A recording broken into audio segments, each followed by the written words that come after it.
Test. Test. Test. Ladies and gentlemen, Lab After Dark. I don't have my other music loaded, sorry. So we're just going to have to do this.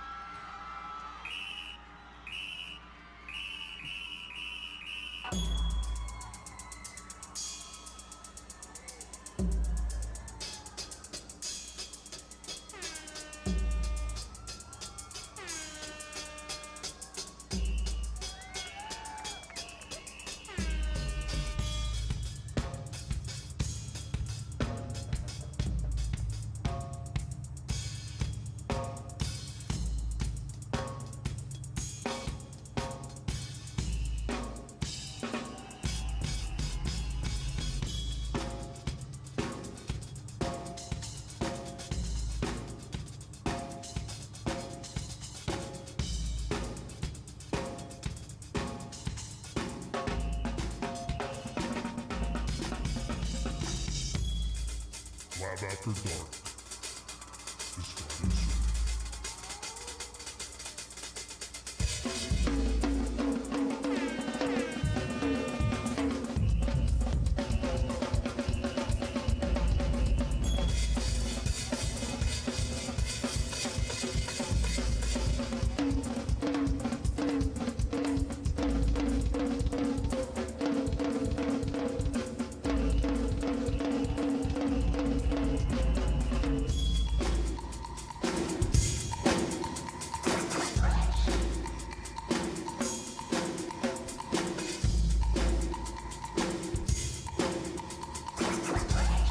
What's up? Can you guys hear me?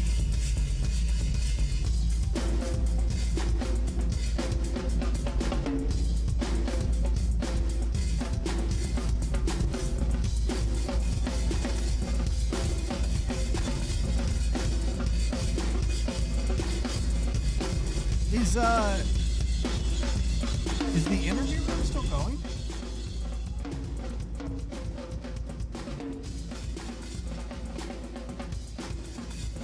Alright, you can hear me. Good. The interview room's still going?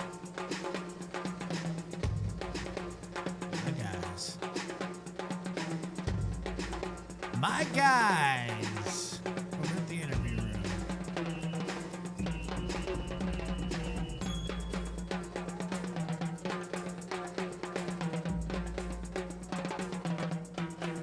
I was listening earlier.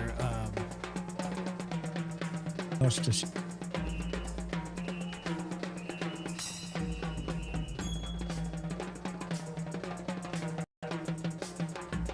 Let's see here.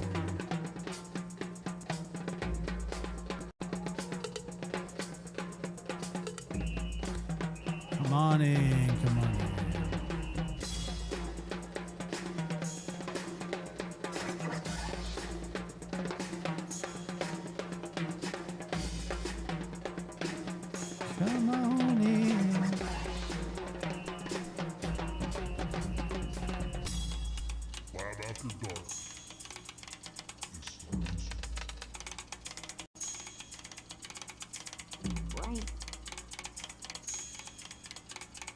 Well, you opened that Pandora's door.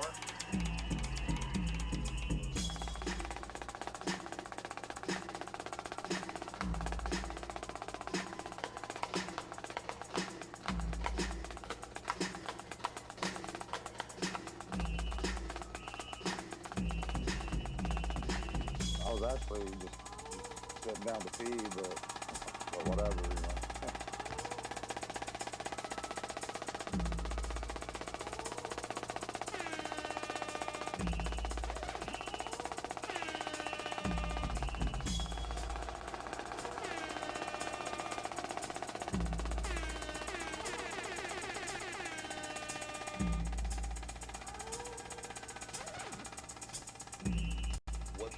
Well, unfortunately, it's the only one I have loaded tonight. Sorry.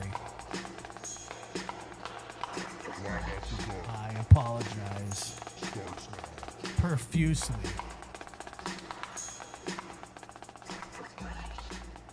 Alright, let me see.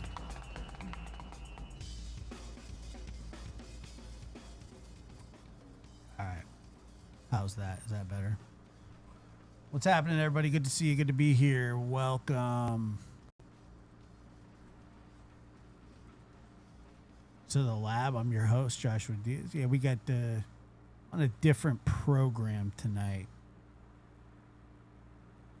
No, he's not coming over.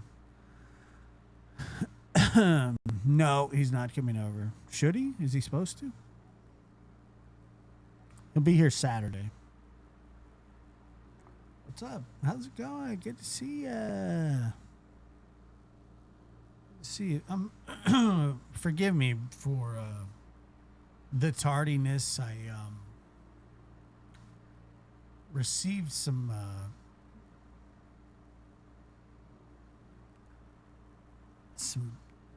kind of some really terrible news. Just I don't know, 15 minutes ago. And I'm still trying to process it because it's just weird. I'm sort of at a loss. I'm trying to just sort of get over it here.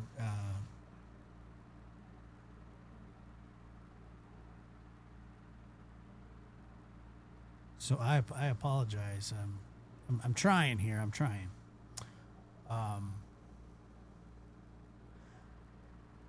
A lot of you probably know who this is. I'm just finding this out just minutes ago. Like minutes ago. My friend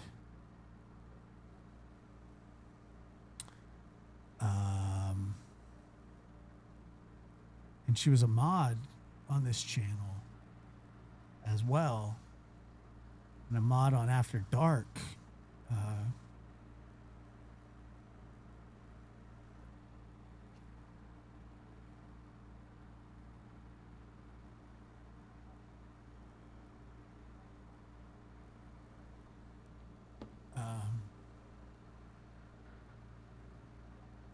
Cakespoo has passed away. So I'm just hearing about it just right now. And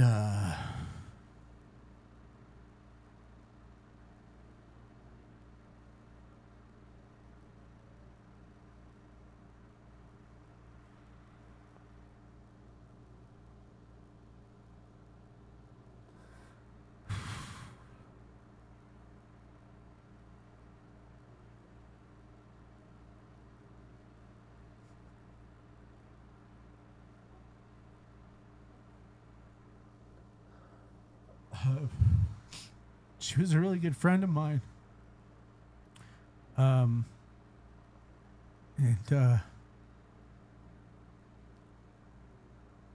she's been around for a long time, and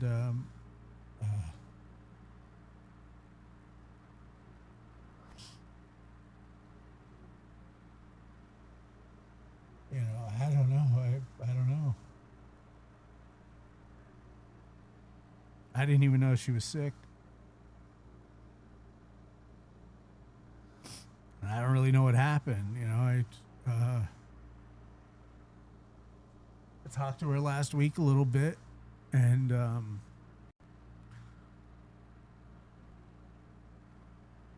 can't even believe it's real, you know. She was a great friend and a great friend of the show. I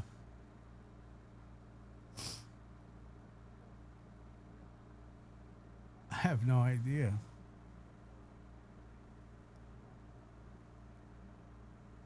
I have no idea what happened.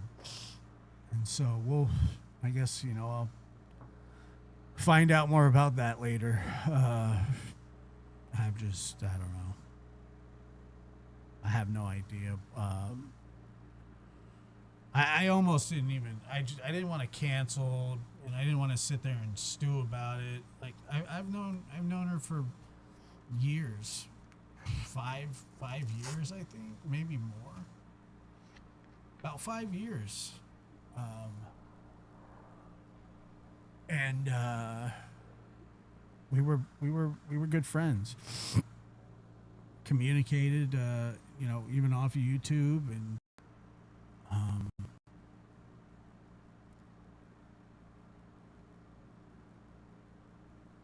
she just turned 50.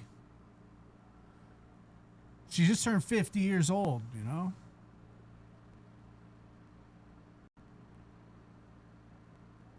It's crazy, man.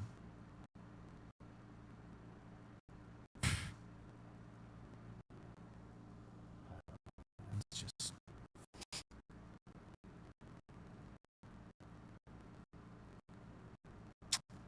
anyway. So I'll get it together here in a second. I just don't know what happened.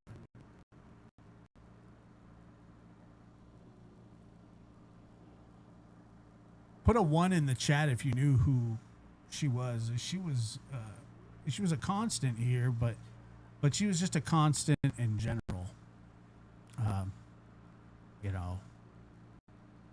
On the lab after dark. She was over on Manimal's show a lot.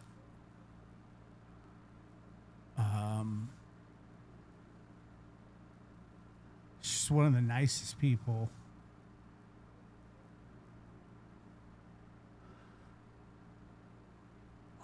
She was such a sweet person.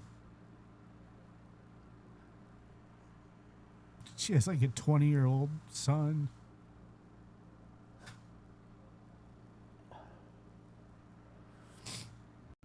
I don't know.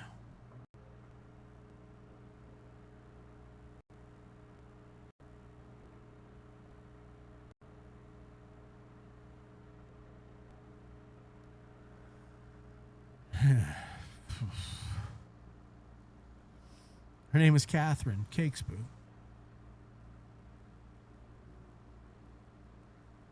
So, yeah, I don't know, man. I'll be okay. I'll be fine. It's just shock. It was just shocking. It's shocking. That's all it is. And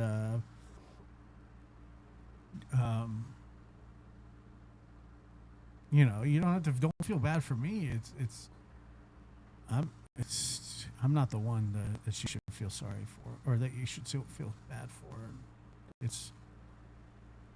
I'm just thinking about her family and her son and her dad, who was in his 90s.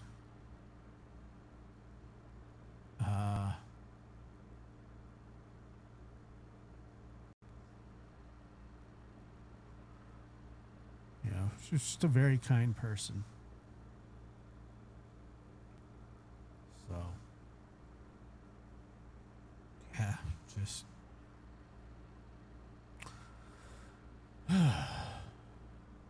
life is a trip, man. Finite, I guess, as they call it. I don't know what happened. No. Not specifically. I haven't really even asked. I don't know.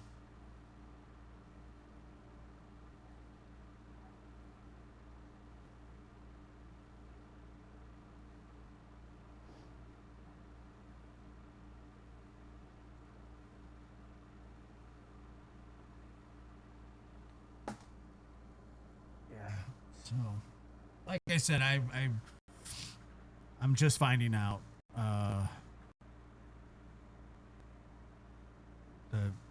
about it. So anyway,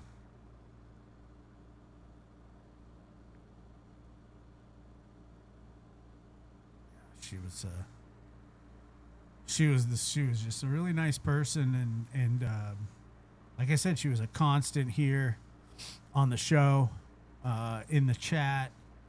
And she was my friend. She was a really good friend of mine. I mean, I thought a lot of her. So, Anyway, we'll have to.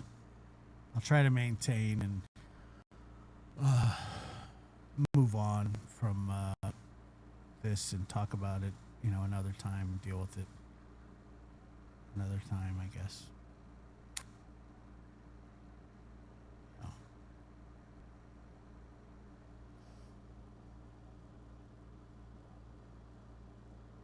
Yeah, I'm gonna continue with the show, and we're gonna do it.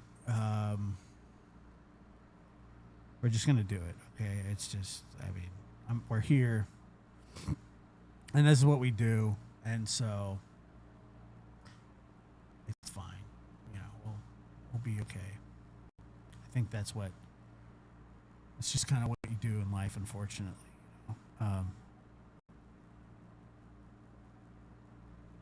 So anyway, all right.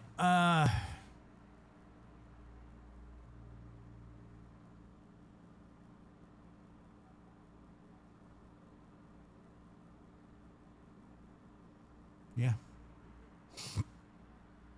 Anyway.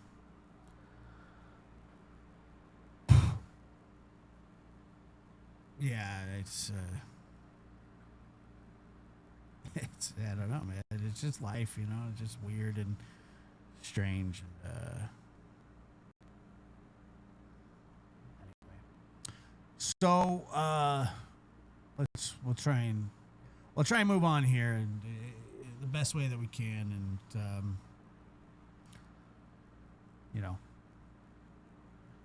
when I know more, I'll relay whatever information's public, and whatever her family is comfortable telling. The thing was that she wasn't just my friend. She was a lot of people's friends. And she was very friendly to a lot of people that are here. And like I said, she'd been here, like 4 years, maybe longer. Long time.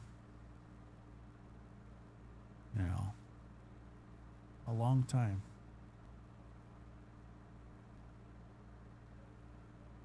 So.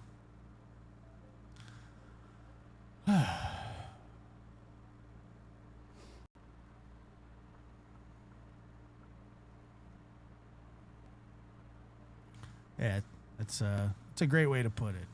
That's a great way to put it. All right. All right, we'll give this a go. What the hell happened here? Okay, that is not what I wanted. Excuse me.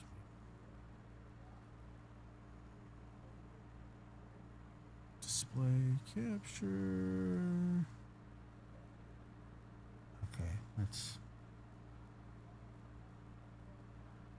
better, I believe.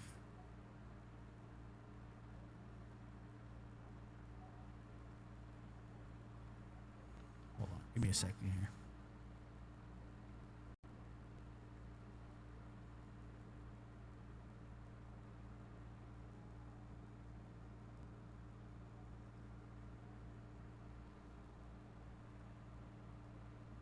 Guthrie's mother, Lucy Guthrie, missing day 33.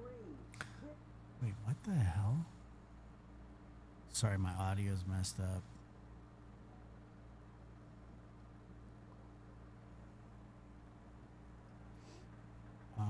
Desktop audio. Was not prepared. I was not prepared.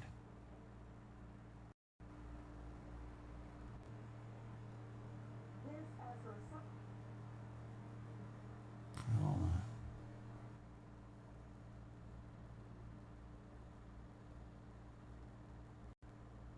Okay, here we go. Tell me if you can hear this. Son-in-law. All right, there you go. Although I don't want to play this one first. I want to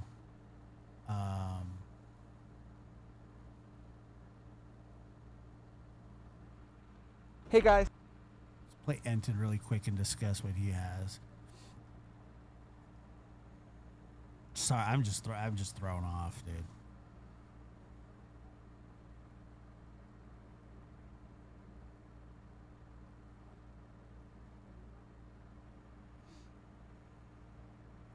By the way, let me ask you guys this really quick. Do you think any differently of, ever since what was the guy's name? Daly, whatever his name is, Daly. Do you think any differently about the case? I mean, is he completely? I mean, is that the wrong guy? Is that completely the wrong guy? I'm so confused about that. Thanks so much for checking out my show. I really, really appreciate it. Please click to subscribe. I appreciate all your support. It is now day 33 in the search for Nancy Guthrie. It's kind of a windy day here in Arizona. It's Thursday. A couple of new developments to get to in this episode. First of all, there were FBI teams back on the ground in Nancy's neighborhood, talking to neighbors. I've got some insight into the questions that they were asking.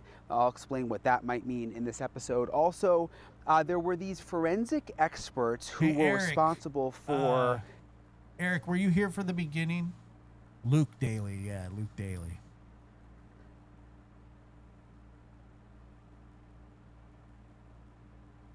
The biggest issue that I had with his interview, besides the fact that he was almost hyperventilating, you weren't here for the beginning. Our friend Cakespoo has passed away, and I'm pretty sure you know who she was. I just wanted to let you know that because you've been around, so has she. But okay.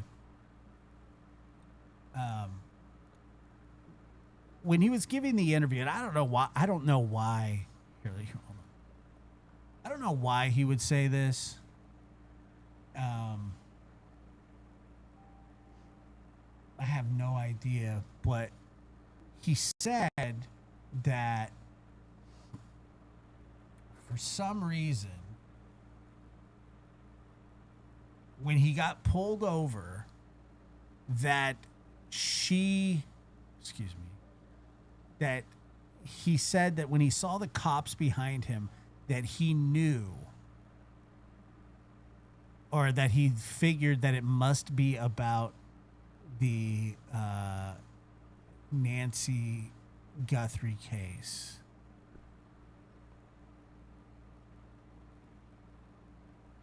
How? Why would he think that? I mean, that like makes no sense to me.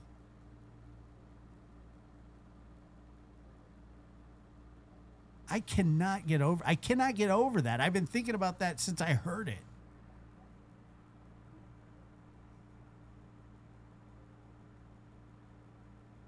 No, he said when they were behind him and they lit him up that he goes, "Oh, this must be about the," and then checking in with his mother. He was checking in with his mother about the case, like by proxy. You know, people who do things like that are typically people who don't want to research what's going on. I don't know, man. It's weird.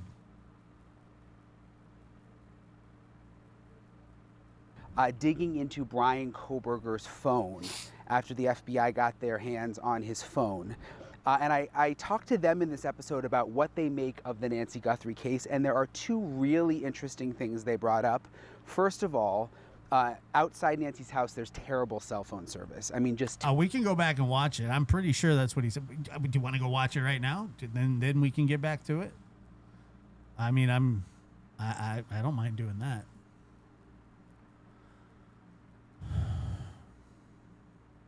I'm pretty sure. All right, let's go. Let's watch it.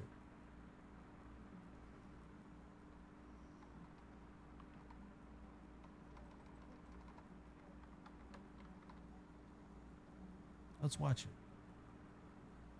Because I don't want to be saying. I'm pretty sure he said it, man. Many people have believed that you are the person on the surveillance video, the abductor, the masked person. Is that you? It's not me. I don't see the resemblance of it looking like me, but absolutely not. I have nothing to do with this case. Nothing to do with it. Do you have any idea who is involved in the abduction? I don't. If I did, I would happily tell FBI, police, anything. I mean, I, like everyone else, just want Nancy to come home and be safe. But that being said, I have nothing to do with this case, and that's it. Explain to me what happened on the night you were detained, where you were, you're with your car. How did that unfold in your eyes? So I was driving home. I noticed two sheriff vehicles following me. They pulled me over at the Culvers right there, asked me to get out of the car, didn't tell me what it was about. So they had me cuffed in the back of a cop car, detained. I was asking, like, what am I being detained for? And they wouldn't tell me anything. They just said that the detectives would be there to talk to me. And once I saw, like, FBI and all the other cars start pulling in, I'm like, oh, this is probably about the Guthrie case. I'm like, Okay, so it wasn't when he was getting pulled over, but when he saw all the other cars pulling in, that's when he said, oh, this must be about the Guthrie case. But this should be easy. Like, this should be easy. nothing to do with this, so it should I know the vest, dude. We were getting hammered in the chat by people that were just like, hey, you guys are so mean. I can't believe you'd make fun of him. be not a big deal to clear my name and move on.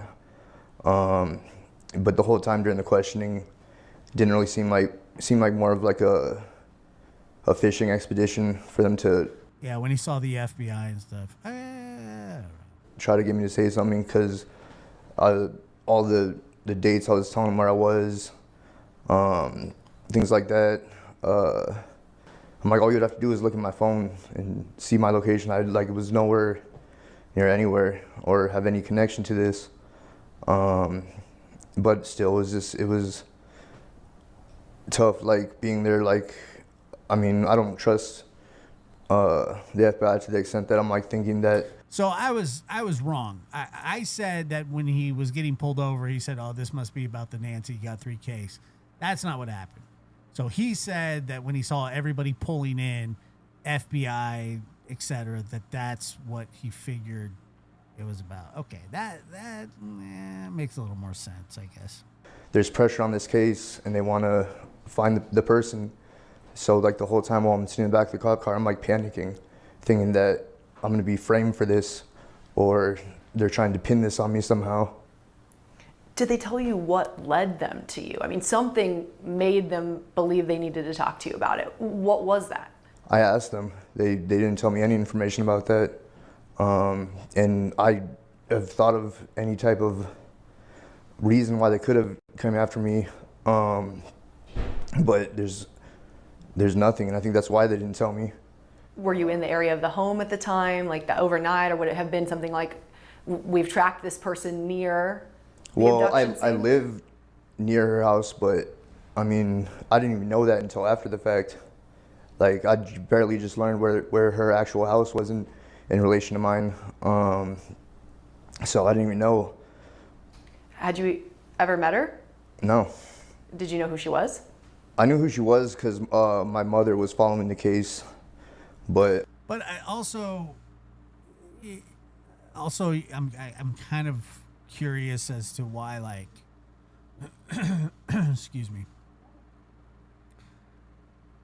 So it wasn't exactly the way that I put it. So I was wrong there. I wanted to make sure about that. However, it still seems fairly odd. But it's, it's sort of logical, but it's not logical. He lives, a couple miles, but there has to be something in that affidavit for them to want to take a look at him the way that they are. In terms of other than that, I would just go off what my mother was telling me. And so how long were you detained for? Probably maybe 4 or 5 hours. In the back of that car the whole time? I wonder if he is getting. I wonder if he is getting paid to be there. I don't know. I mean, that would be interesting to. I don't know why he would do this interview. To be honest with you, like that's just me though. I wouldn't do it. And they searched your Range Rover extensively? Yeah, they searched Range Rover. They towed my Range Rover. Did all DNA testing or whatever, and then gave it back to me. Took my cell phone. I've had no way to get a hold of anyone, which is probably a good thing because everyone's looking at me like I'm this person that I'm not. So this lady, okay, maybe somebody can clear this up for me, but this lady that he's talking about that he doesn't really know that he got arrested with, what connection does that lady have to Annie? Is there a connection there?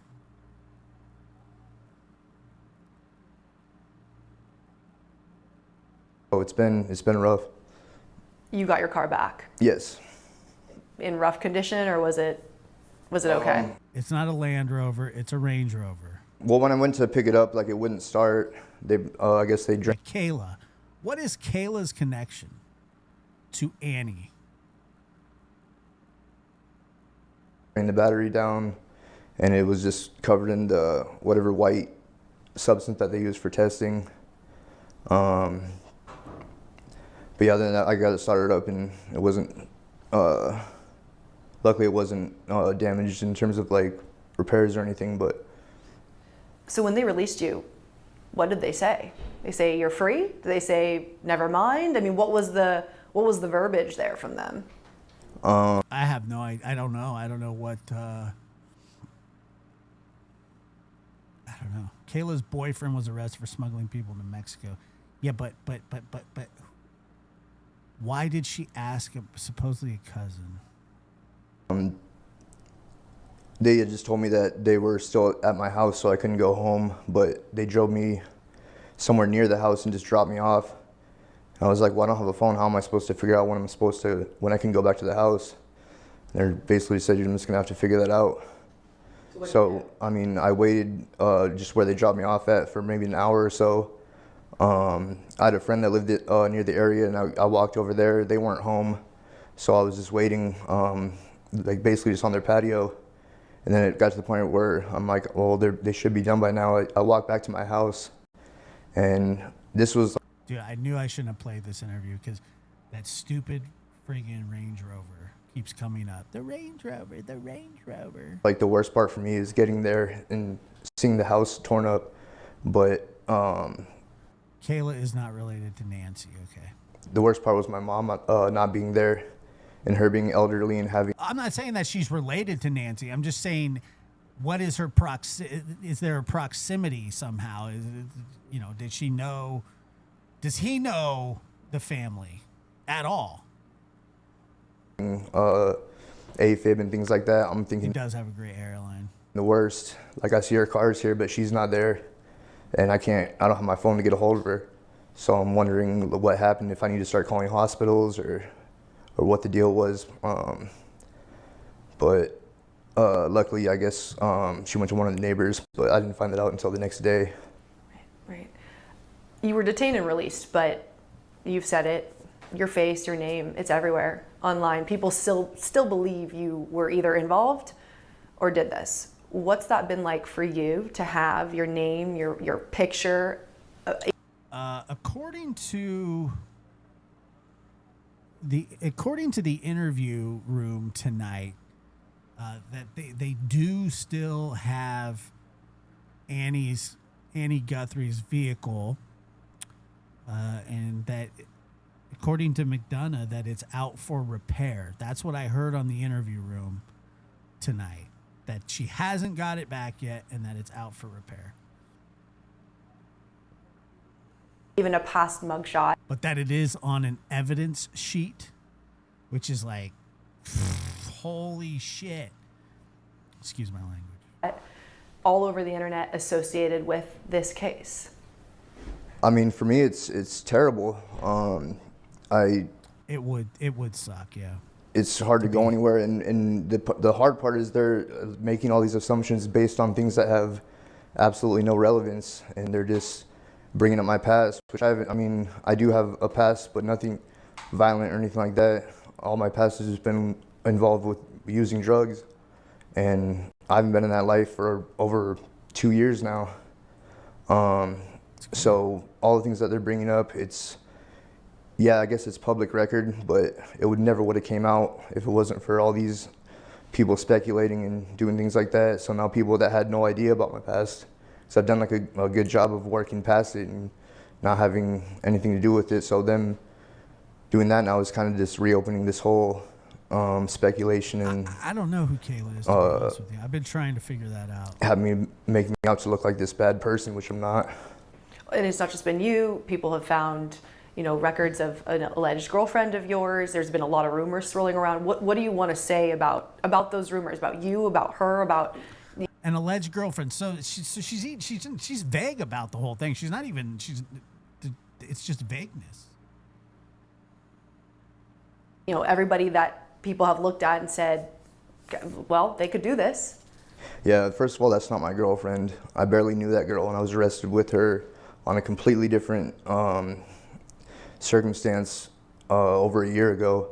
I haven't talked to her since, and I guess they're just going off of the arrest, saying that I was arrested with her. So, but I hardly know her and don't associate with her. But in terms of everything else, I mean, all the speculation is just going off of, I don't even know if people really believe it, but online it just seems like they're pushing this narrative and trying to make connections with things that are, I don't know, basically like circumstantial, like saying my eyelashes match the guy in the ski mask picture, which I'm sure like if you could use anyone's picture and find similarities. And you don't recognize the person on that, No. in that footage? No, I don't. But in terms of all this, like I said, they're comparing my face to this. They're talking about my Range Rover, which I didn't even buy until after she was reported missing. It was a new car, yeah. for you? Mm-hmm. Yeah. Yeah, not as. They're talking about another car that was towed off my property. That car wasn't an accident, has nothing to do with this. It wasn't towed in relation to this case. It was being towed by the insurance company to assume if it was totaled or not. So that had nothing to do with the case. There's no evidence to point towards me other than speculation. You really have no idea what led them to you in this case? Absolutely not. Still a mystery to you? Yes, and I would love to find out. Were you dealing mostly with sheriff's deputies or FBI agents when you were detained? When I was detained by the sheriffs, but in terms of all the questioning was done by the FBI. What would you like to say to both PCSD and the FBI? Basically what I told them before, if there's anything, I'm happy to help. If there actually was something real that I could help them with, but I think it was used. like I said, they have my phone. They went through my phone, so I mean, if it was anything real, they could look through that and hope clear my name. But in terms of the collateral damages, this being part of it, there's not really any type of way. There's no going back from this. For your whole family too. I mean, your mom has had to go through this too. As a family, how has this made you guys feel collectively together to kind of be in this public shock, this public scrutiny? It all just seems like a nightmare. I mean, it doesn't seem real, and it's just been, we're all it's been. You don't have to believe them. It's just been a nightmare. I mean, I don't know how I feel about it either. I can't say for sure one way or the other. It's all speculation. What I do know is that It'll be very interesting to see what connections there are between him. It can't just be that he lives close. I mean, if you're getting a federal search warrant signed off by a judge because he lives close, then you got to, that judge would have no business signing off search warrants. It's not that easy to get a search warrant like that. And not only a search warrant, but then a search warrant to get DNA, to get, to impound somebody's car, to take his vehicle, to take over his home. There has to be some sort of evidence implicating him to not 100% that he's done the crime, but a certain amount of evidence or a certain amount of probable cause. I don't know why they won't unseal the search warrant, and I don't know if he was cleared.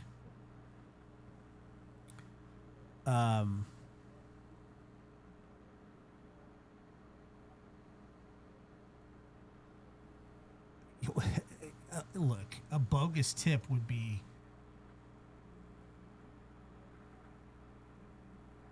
if that's all they got. I mean, that can't. I don't know. Well, we don't know yet. We don't know. I know my mom. She had like problem with stress, and like she was doing good before this. After this, she's been a lot more stressed. It's been hard. I'll let her speak to how it's affected her, but I mean, in terms of.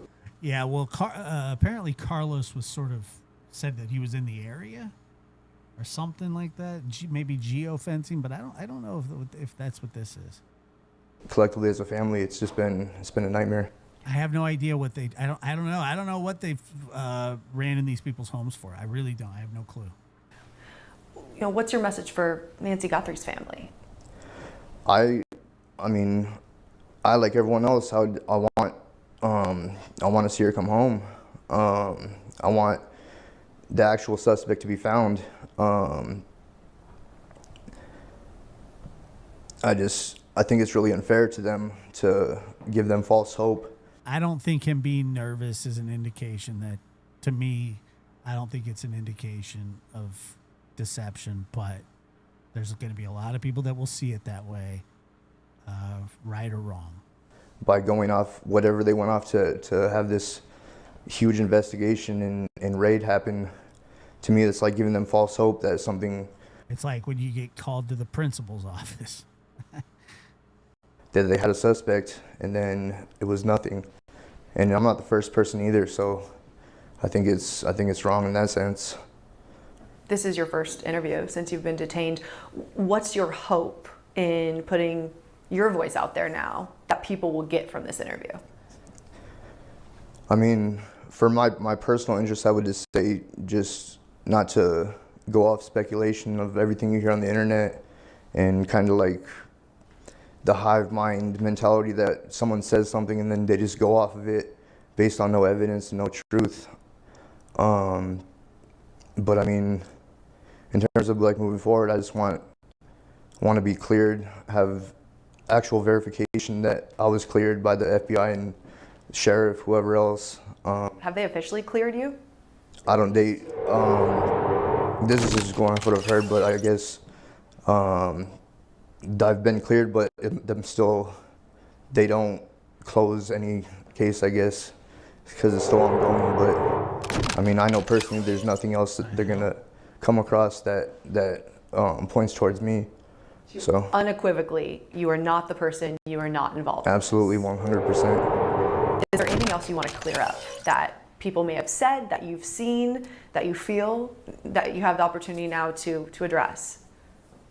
Nothing particular that is coming to mind right now. Obviously, I'm nervous. This is, like I said, my first interview, and I mean, I'm not trying to get any more attention from this.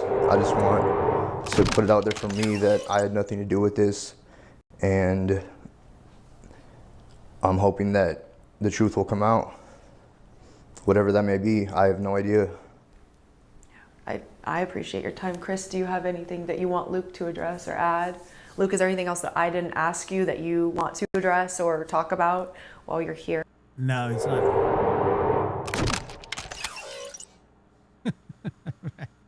I don't know. I don't know how I stopped that.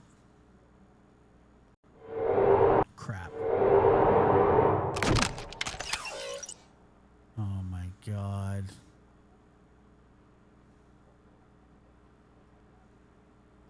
Just want to make sure that you get your opportunity to say anything you want to. I just want to say again that I hope that she's safe.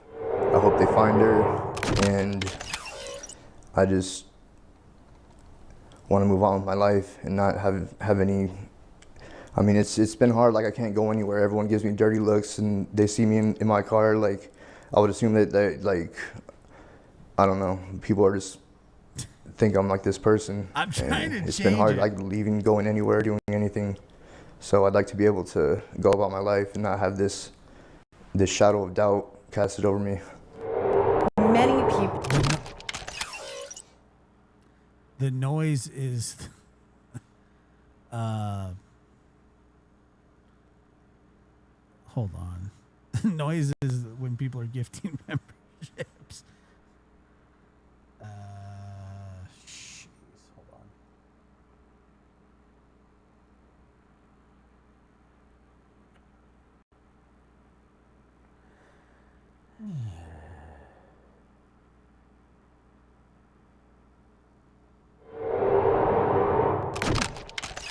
Hold on. Hold on. Stop. Oh my God. You guys are very disruptive. I'm about to fix it. Did I fix it? I think it's taken me some time to get here, but hold on.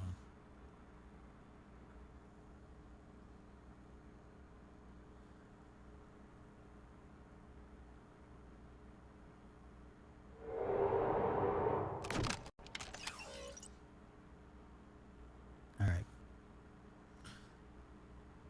All right, back to Enton. Oh, that's our boys over at this.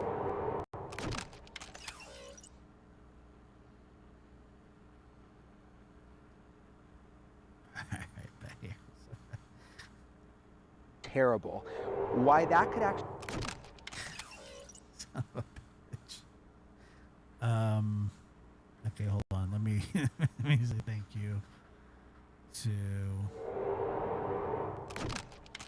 All right, Donna, thank you for gifting 5 lab memberships.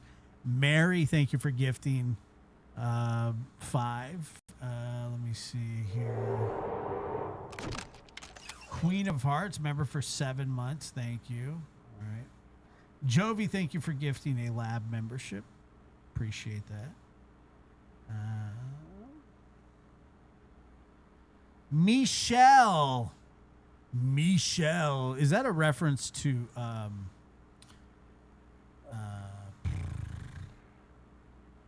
dodgeball? Hey, Skippy, why don't you just chill out, bro? I don't tell people not to gift to you. Actually have an impact on What a dick thing to say, huh? sort of the cell phone data and the tracking that the FBI is trying to do right now, and then also why they believe that the suspect could not only be from the Tucson area, but could actually be right in this neighborhood or right in this vicinity. And they are not the first experts who have told me that they think that. So I'm going to get into that. You're going to hear from them. Also, retired FBI agent, my friend Maureen O'Connell, is going to join me to break down some of the latest developments. All of it's coming up in this episode of Brian Enton Investigates. Hey guys, so I'm here outside Nancy's house, going to give you guys the latest. Again, it's now day 33. First of all, Savannah Guthrie, by the way, is back in New York City. Remember, she was here earlier this week when we saw her outside the house, but she's back in New York City now. We know because she went and visited the Today Show. She wasn't on TV, but just went back to see, you know, her colleagues and friends. And Can you imagine if somebody said that in Gray Hughes' chat?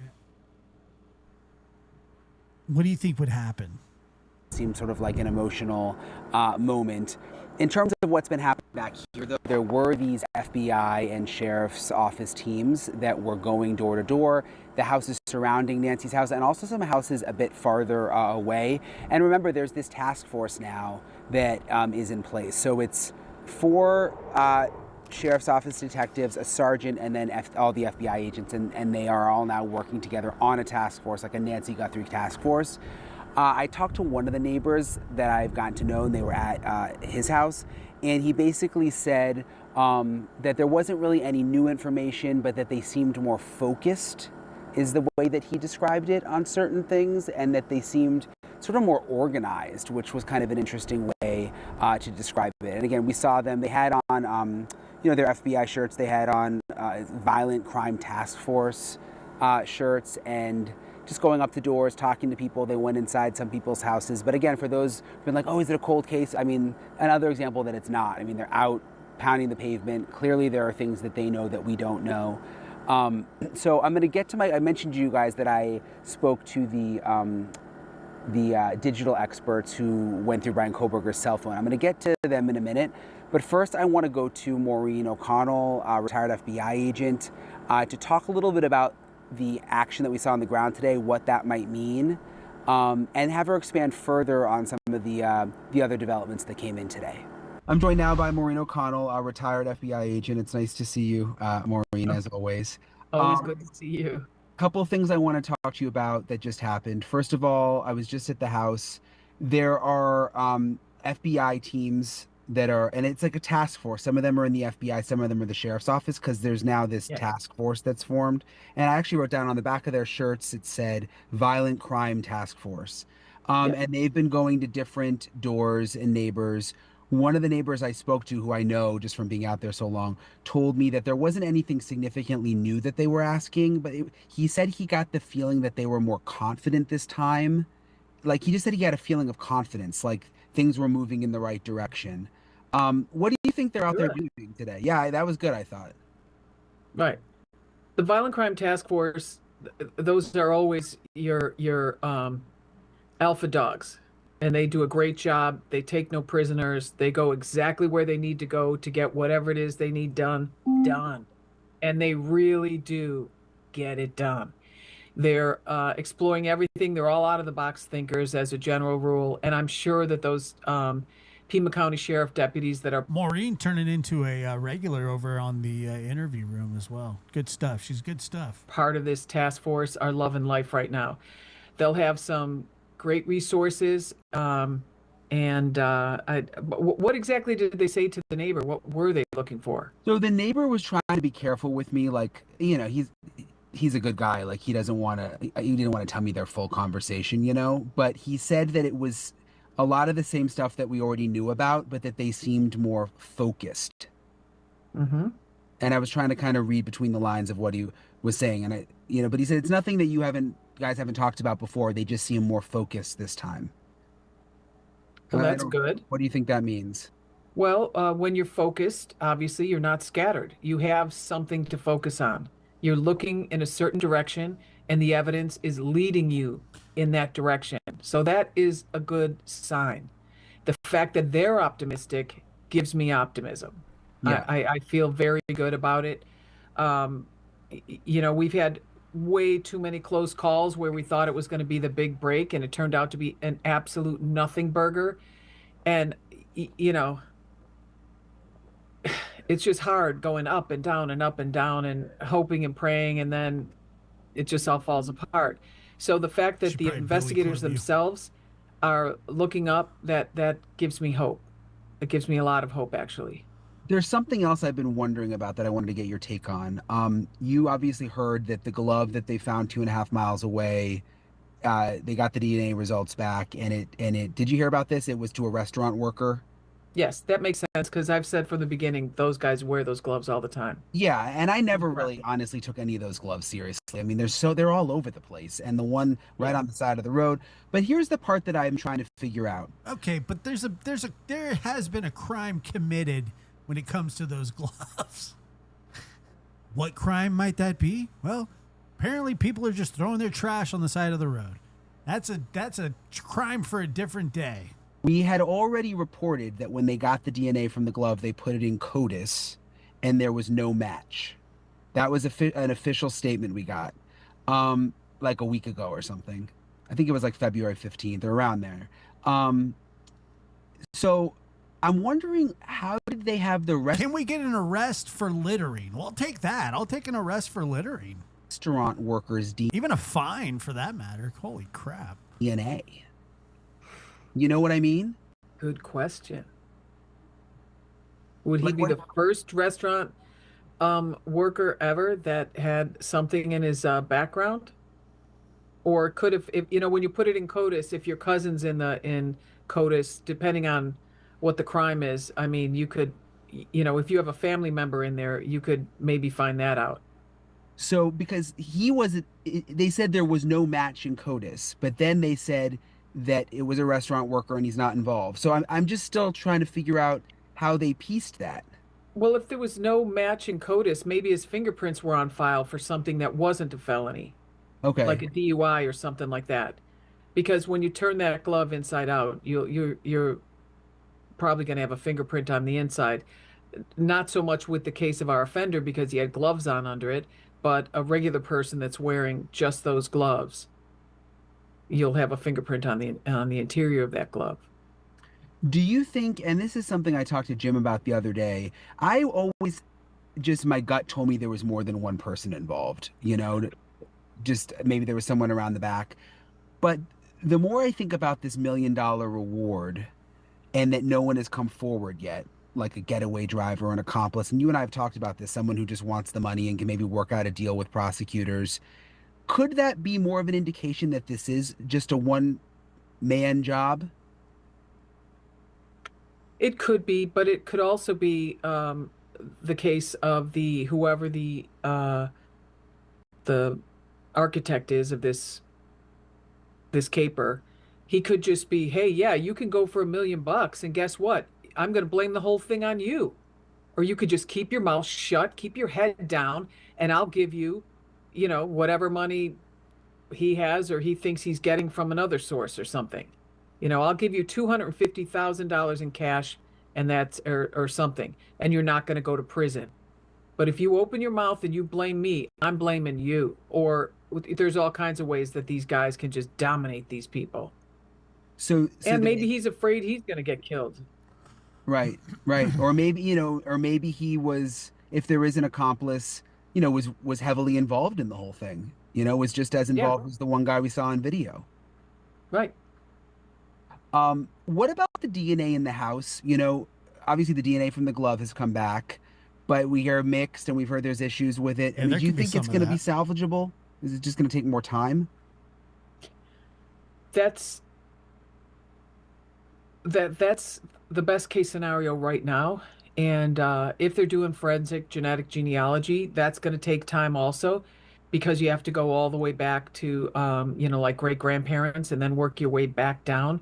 But you're always looking for someone who spent time in Tucson or lives right around there or works around here somehow. And once you get to this certain, you know, once you get back to the great grandparents and you start reverse building this family tree, then when you get to a certain point, oftentimes that's where law enforcement will help you with their databases, and we'll find guys here with that name or any of these people, or and once they find out who they think it might be, then they have to get their discarded DNA first to really tie them to the crime before they can hook them up, hook them It and just book them. takes time. It takes a lot of time, Yeah. and it takes patience, and you know, through each step of this process, you have to make sure you're doing the right thing and you're doing it the right way. And there's a lot of weight on their shoulders, because you don't want to be the person, you don't want to be the link in the chain that breaks the case in a way that can't be prosecuted properly. You want to be part of the team doing the right stuff at the right time. Dude, Maureen is a rising star To here on the socials. bring this whole investigation to a logical conclusion and get someone behind bars Mm. and find out exactly what happened to Nancy. Right, right. later in this episode, I'm talking to, I don't know if you know them, Heather and Jared Barnhart. They're the like the experts who went through Brian Koberger's phone. Like Oh yeah, yeah, yeah. they were hired, I think, by the FBI to, Yes. dissect the entire phone. So they understand that really well. And one thing that they believe is, they said with cell phones you look for irregularities, like when it with pings to towers and stuff. Yep. And they're like, if the suspect is from the neighborhood or from that area, there wouldn't be an irregularity with their phone being around there, and that could possibly be a reason that we haven't seen more progress. Have you thought about whether the person could be someone very, very close in proximity to Nancy's house? I absolutely do because it's happened so many times. I mean, if you look at the numbers, it's more often than not someone that's really close. And that's something Cece Moore said the other night when I watched an interview with her. She talked about looking for all these people and bringing them back. And you find out, even with Koberger, everyone in his family was back in Pennsylvania. But one member of the family was right in very close proximity. Now, could this be a neighbor? Yes. If it's a neighbor, then you're right. That phone will have been in that area. But I think you might find that the activity still might be unusual for that particular person for that night. Like, for example, if we're thinking of a family member of Savannah's, let's say when they're ruling the family members out, they're not only looking to see if the phone was at home all night, but they're going to look at the that phone every night for the last 100 days or something. When this person gets up in the middle of the night, do they grab their phone and take it with them? If the answer is yes, why did they not do it on this one particular night? That, do they, every time they turn over and wake up a little, do they pick their phone up, tilt it sideways, see what time it is, check a message? Yes. Why didn't they do it this night? It's this absence of normalcy. So even though he may be a person in the neighborhood, they're going to be looking for patterns. A lot of it is about patterns. There's something, and maybe it's just because I've spent so much time in the neighborhood, that really creeps me out thinking about it being someone close. I know. Because it means the other neighbors aren't safe either. They may be now, but they won't be in the future if we can't find this person. Yeah. It's a lot of pressure, but it's what law enforcement signed up for, but it's very, very frustrating. You think it's frustrating for us, you should be them. It's awful. You just ugh. That's what you do every night when you wake up. Is there an update? Well, I know you do that anyways, Brian. Yeah. Yeah. I mean, what is it like when you're working a big case like this as an agent? Well, it depends on what kind of a case it is. I mean, we worked a couple of big gang cases, really big gang cases where you're worried about an informant and you're hoping they're okay and you're hoping you did everything I don't know, man. I just somebody close, like 2 miles close. you were supposed to do to keep them safe. And then you're also worried about someone in prison who you're trying to get them to cooperate with you. And am I really sure that I did everything I could so that no one would know I was an FBI agent when I went in there or whatever? I mean, there's just, you worry about, women will say as a mom, you don't know what it's like to worry until you become a mom. Yes, you do. If you're an FBI agent or a police officer or detective, you worry all the time about everybody. And if your neighbors know what you do for a living, they're constantly hitting you up for, I mean, ridiculousness. Like I had when my son was probably 3, the ladies behind me, every time we had Santa Ana winds, they were trying to get me to, oh, someone's up on my roof. Can you go up and see? You want me to get out of bed, go up on your roof to look for, I you bet know, knowing you though, you probably did it. no, I did not because No? I'm like, it's Santa Ana winds and these palm fronds, look at the ground, they're everywhere. They fly like missiles. That's Yeah. what's on your roof.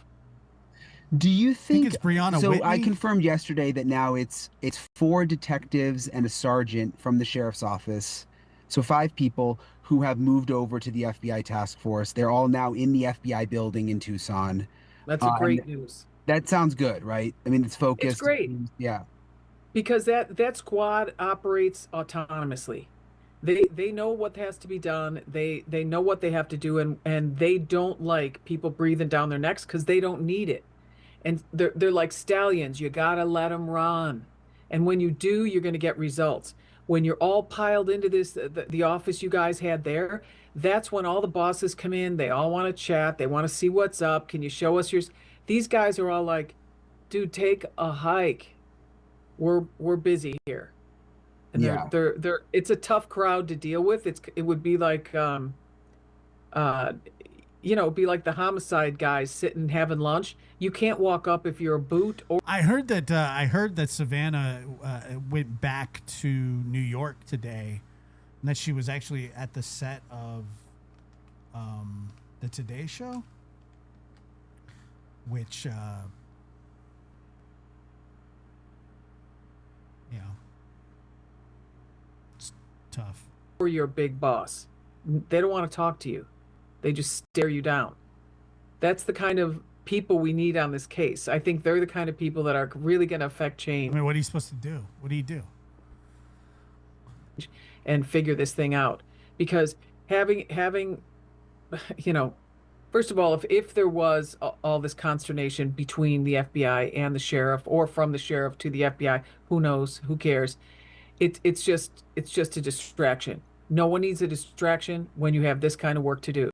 Just keep your head down, keep your ammo dry, and keep moving forward and get her done. I spoke with the United Cajun Navy yesterday. I don't know if you've heard much about them. They've been here wanting to search. Yeah. They have this like 42-page plan that they presented to the sheriff. They have 25 canines they can bring in. They Oh, here we go again. have aerial support. They have drones, but they don't want to do it without the sheriff's approval. And they want to work with the sheriff. And the sheriff has not responded for a week and doesn't seem interested. Do you think So that's why a don't good they go thing? out and do it? They should just go out and do it. Or I should come there with you and we should rent some horses and go out ourselves and I'll grid it out for us. And, I mean, since you're not allowed on the street anymore, hardly. Yeah, it's been tough with the streets. We have to park so far away and walk in, which is a pain. Especially it's getting hotter now. Uh, Yeah, most of it's interesting. There's a new sign out there I saw today, where the sort of the people are leaving candles and signs for Nancy. There's one sign that says media, please don't go. aw. Everyone will move on if you leave, which is nice because most of the neighbors have been really nice. Dude, could you imagine Enton on a horse? That would be fire. I've never ridden a horse in my life. I never planned to ride a horse ever for any reason. I mean, maybe in like an apocalyptic situation. And like happy that we're there. There's been a couple. I think there was someone yesterday who like called us maggots. And That wasn't very nice. no, it wasn't. And there was this other lady. What did she do? Maggots. Yeah, there was this other lady who had like walking by with a golden retriever, and I had a golden retriever, so I'm like, "Oh, can I pet your dog?" And she said, "No," and just like turned. So some If I was, if it was like the Walking Dead situation, then I would probably try and giddy up a horse, but yeah, I've pet a horse. of them are like, and I get it. I mean, we've been in their neighborhood for a month. Well, if it's one thing to have you guys there, but generators and everything, that's another level Yeah, for people yeah, that are used to complete silence. yeah. And the drones are annoying too. There's Yeah. not as many now, but a lot of the media had drones. Do you think? I mean, you've said you don't think this is a cold case. Do you I think we're don't. getting? Do you think we're getting closer? Like, do you think days, weeks, months? What does your gut tell you? Yeah, so they're asking for more. My understanding is there was some ask today for more information or something like that. But my sense is when they go dark, they go deep, and now they're hot on a trail, or they're like they're working it. When you start, if you're standing there like, hey, everybody, give me whatever you've got. I don't have anything, and that's all you're hearing. That's worrisome to most of us. But if they're not asking that every day, they're working into the leads, and that's good. I mean, they've got a lot of stuff going on. They've got a lot of different silos, and they're all firing. And they're in different places too. Like, for example, all the computer stuff, all the phone stuff. Those guys are not in the same room as these task force guys you're talking about. They're having a meeting probably once a day or maybe once every 3 days, who knows? But you set that up as part of your incident command. Like, hey guys, how often are we going to get together? But you always have an open line of communication between whoever is someone on that task force. So if I'm in one section and I find something that I think might be a hot tip, I'm calling right over or walking right over to that task force saying, guys, I think I found something. One of you guys want to take a look at it with me? And that's the type of communication you really want to see happen, because that's where the magic happens. As always, I really appreciate Maureen for taking the time. I would be nervous that I would sit on a horse and I would turn around and it would be one of those talking horses like Mr. Ed, and it'd be like, get off of me, fat boy. And I'd be humiliated. To talk with me, and we'll sort of see what develops on that front in regards to the things that we were. And I would get down, I would slither off of it, you know, like. Talking about with the DNA and also sort of the FBI teams out and about here. I want to go now, though, to Heather and Jared Barnhart. They're with Celebrite. And if the name sounds familiar, I've talked to them before in the past because they were working behind the scenes on the Brian Koberger case, obviously in secret until everything was resolved. They were contracted to... That's not what I heard, Rusty McShackleford. ...go through Brian Koberger's cell phone, and that's really their expertise, is cell phones, digging into cell phones, tracking cell phones, all of that. And I wanted to get, you hear so much about geofencing around Nancy's house. They can track people who are in the neighborhood. I wanted to learn more about that, and there were some surprises that they explained to me. I mean, it's not an exact science. And the other thing that's interesting is the cell phone service is terrible at Nancy's. Like, you're lucky if you get one bar. And it's just this part of the neighborhood, I've noticed. I mean, if you go up a block or if you go down a block, it's much, much better. But right where her house is, for whatever reason, it's in a dead zone. And that could really have an impact on them trying to track cell phones that were in the area. So they're going to explain that. The other thing they talk about, which I'm just fascinated by, but I think because it just creeps me out so much. I heard somebody say one time in an argument with somebody, they said, and I'll keep it sort of cleanish, but he said, screw you and the horse that rode you in. Is why they believe the suspect could actually be from Nancy Guthrie's neighborhood or the vicinity of her neighborhood. So this is my conversation. Take a listen. How does geofencing work in a situation like with the Nancy Guthrie case? Sure. Yeah, thanks for the question. Geofencing has been an evolving landscape. That guy looks exactly like the president of Ukraine. In the last year to 2 years, I would say a few years ago, this was a simpler answer. You could sort of... It is? It's an old saying? No. It's not. It's screw you and the horse that you rode in on. Not screw you and the horse that rode you in. I don't think that's an old saying, is it? Draw a box around and this guy looks exactly like the president of Ukraine, Zelensky. Area in the world and send a search warrant to Google as law enforcement. And they would provide you back any advertising IDs. So an identifier on your mobile device that identifies you so that you get the right advertisements. They could identify that existing in that box in a period of time. It was a very useful tool. It was used in a lot of investigations. In the last year to 2 years, some of the search warrants are getting replies that basically say like we him. no longer have Like, this he looks data. just like him.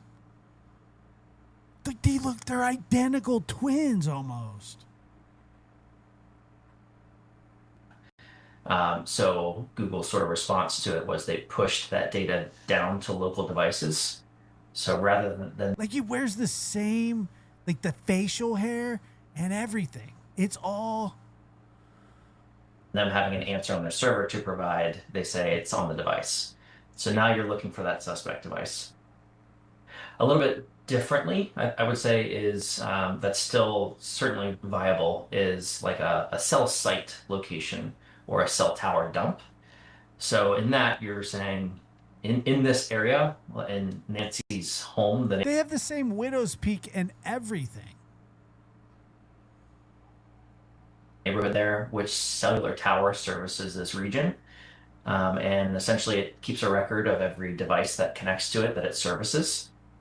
Law enforcement's able to go chase down those records and then try to look for specific devices that are there a certain period of time. It's not as precise as the geofence warrants were, but it's still a viable option. So now that it's been more than a month, is it safe to say whoever did this either didn't have their cell phone with them or turned their cell phone off? Because by this point, would they have been able to figure it out that way? It's possible. And this is where it depends. How many records do they have? Each area, and if you think about it, I know cell service isn't great there, but they probably have multiple tower dumps. Each network service provider has a different way of storing that information. So if you're familiar with AT&T, that may differ from T-Mobile or Verizon. But they could be at a situation with finding a needle in a haystack. So we don't know the amount that they're looking through, and they also have to detect normal so that they can see what's abnormal or doesn't belong.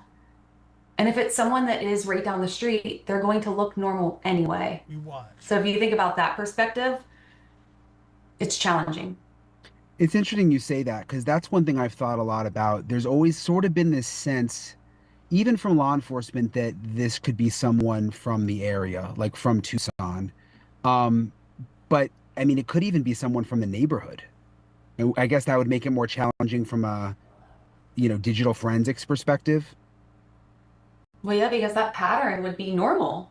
So if you look normal all the time and your pattern of behavior just blends, that makes it really difficult to see what doesn't belong. And that's something that helped us with Brian Koberger's device on how did he act every single day versus the night of the murders.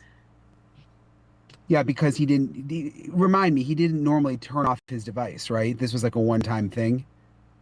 Yeah, so he actually had a little bit larger pattern leading up to it.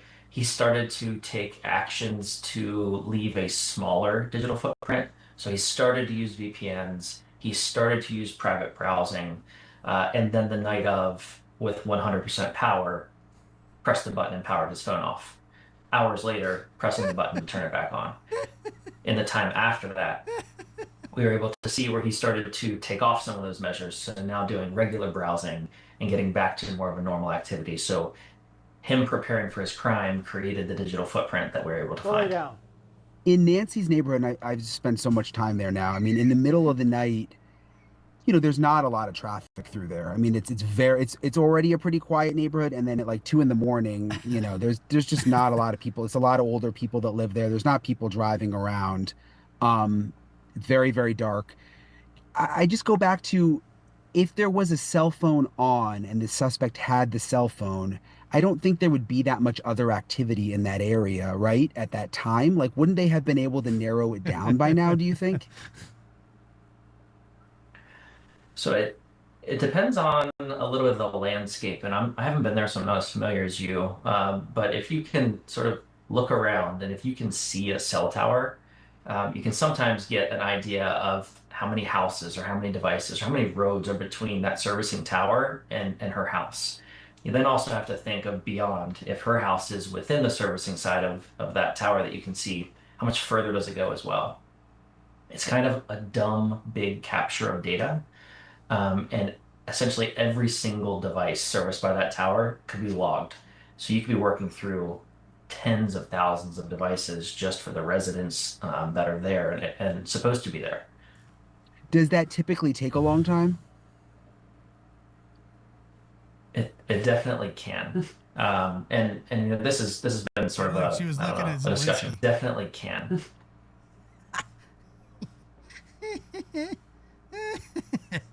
Oh god, that's funny. And this has been sort of a I don't know, a discussion point among some privacy concerns of if why is my device being mentioned in the middle of an investigation just because I was at home or driving on a certain road. So logistically it's very difficult to get the data and then discern what might which one thing in that big piece of data might be a suspect or an unknown, especially when you have any road that people might just drive through one time, highway, anything like that makes it very challenging. The other interesting thing about where Nancy's house is there's very little cell phone service. There's like Mhm. one bar, and I have AT&T, and some of my coworkers have Verizon, and it's pretty much across the board. But if you drive, you know, a quarter of a mile away up on a hill, suddenly you've got full service. It's like she's kind of in a dead zone. Other parts of the neighborhood have great service, but her area right down there, just in that one little area, it's terrible. Would that have an impact? Definitely. That is a little bit of a nightmare from an investigative standpoint because you're saying, as I sit here, I barely have service, which means that there's potentially times where devices are existing there and not connecting to the network that you pay to connect to. And that just causes problems with the data that you hope to find. Um, as you said, if you drive to that place where you have great service, probably that same tower is trying to service that neighborhood, but the way you described it is like there's a visual block. So the tower has a tough time connecting to devices, and so that definitely creates a problem for the investigation, a challenge of, it wasn't a consistent connection if there was a device there, perhaps in this case. And it's likely they're grabbing tower data from all the ways in and out of the neighborhood as well. Just because of that exact reason, on lack of service right near her home versus where service areas are actually good.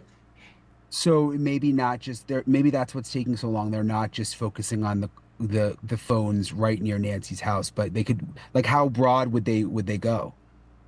Well, if you think about Brian Koberger, had they done exactly what we're saying, if they had focused on the crime scene and got the cell tower data for right there, there would have been nothing, Mm-hmm. right? Because we know his phone was powered off the whole time he was there until he drove a good distance away and then powered it back on. So if you probably a small circle first, really focus on the house, the neighborhood, and then having to slowly expand. Every expansion, you assume you're adding thousands of records to review in How all could directions. so much of it happen behind the scenes with Koberger? Do you know like how long did it take for them to get all that data and piece it together? The cell tower data? Yeah, yeah. I'm just because I That's just go back actually, to with I'm just I don't thinking think with we know that Nancy. exact detail. Okay, yeah, 'cause I just didn't know if it was unusual that they still seem to be working through this. No, I mean, Brian, it's an immense job, and the FBI has some excellent trained people specifically, tackling this type of technology. So I'm sure that they've been involved here, but not every law enforcement agency in the country has a specialist that can show up, on day one and dig into this type of cellular data analysis. So there may have been a small delay until proper resources were there, but either way, it is an elongated process. They're really trying to find a needle in a haystack. Yeah. Yeah, it's a good way to think about it, I guess. So obviously, if you turn your phone off, if this person who did this to Nancy turned their phone off, like Koberger, it wouldn't be tracked going to her house. What if you put your phone on airplane mode? So airplane mode is a tricky thing. And this is where, how did you put it in airplane mode? Did you do it from your home screen? Did you actually go into the settings? I have been on planes with my phone in airplane mode. And then when I do forensics on it, because that's how I continuously learn is doing forensics on my own devices, I will see where it changed time zones in logs and would ping services. So airplane mode is not a complete gap for us forensically or for law enforcement. Yeah, airplane mode will dumb down the cellular records that we've been talking about, but on device, airplane mode does not turn off the GPS, and most of the time doesn't turn off Wi-Fi and Bluetooth as well. So there's still data being recorded by the device, even if it's been put into airplane mode. So it's still learning and writing to logs the databases of where it is and what it's connected to. If the suspect turned their phone off, let's say, a mile away, I'm going to go do this now, I'm turning my phone off, and then turned their phone back on, when they left and they were a mile or two away, is that something that the FBI could see? Could they be looking specifically for that kind of a pattern?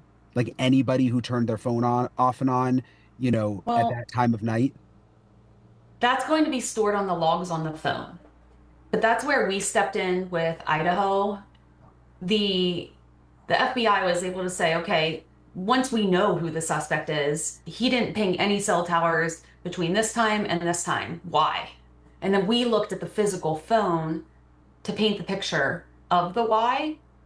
So if they were looking far enough out and they're like, okay, this is about 1 mile from Nancy's home, and this is the last ping we have of this device, and then an hour and a half later it pinged again, that could be helpful. But again, it's really a wild chase on putting theories together on something that could potentially be a clue.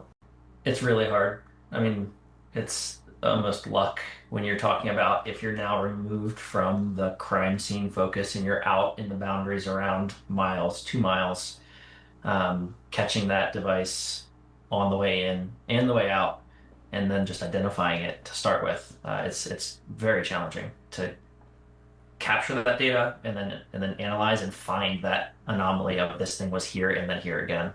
And then you might have someone that was simply running to the grocery store, or the real life reasons why people's devices could be doing that. There's so much data there.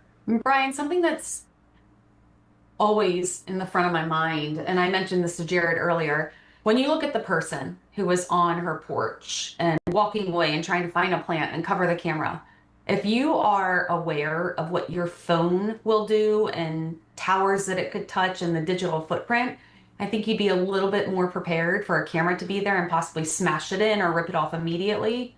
So that just, these two things don't logically fit in my mind, but that's just me sitting here trying to guess what this person is like who took Nancy. So maybe the phone was on. Maybe maybe we're giving this person too much credit. Yeah, I mean, I think at the end of the day, this person will be found.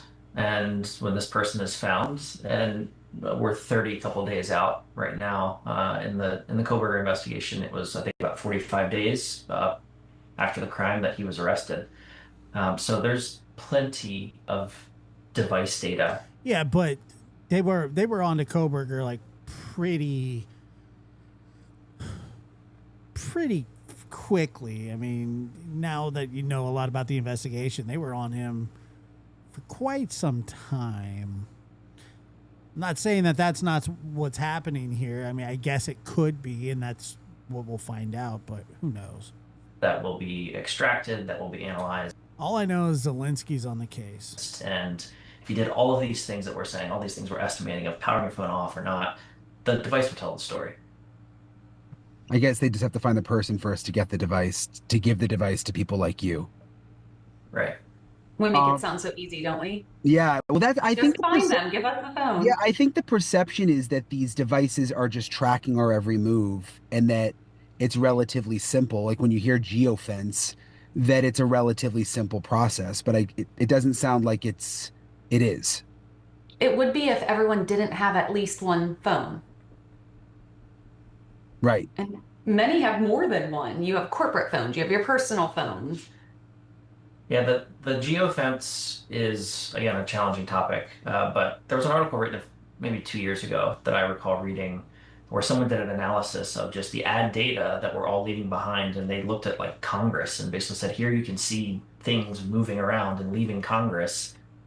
It was a very dangerous discussion. No, I don't. Of sort of third-party data that's out there and available to be bought by someone to serve you the correct ad. I would get fired pretty fast for abuse of my billy club. For your age group, your race, your religion, your whatever. So it's tricky. There's lots of data out there somewhere. Finding it, understanding it, and then taking action on it is very challenging. What about other devices in Nancy's home? We know she had the Apple Watch. She obviously has a pacemaker. There was the Ring camera in the front that we believe the suspect. I mean, I would use my billy club for everything. To stir coffee, to knock on doors, hit people, steer my police car. How could those, I mean, can they track those things the way they would a cell phone?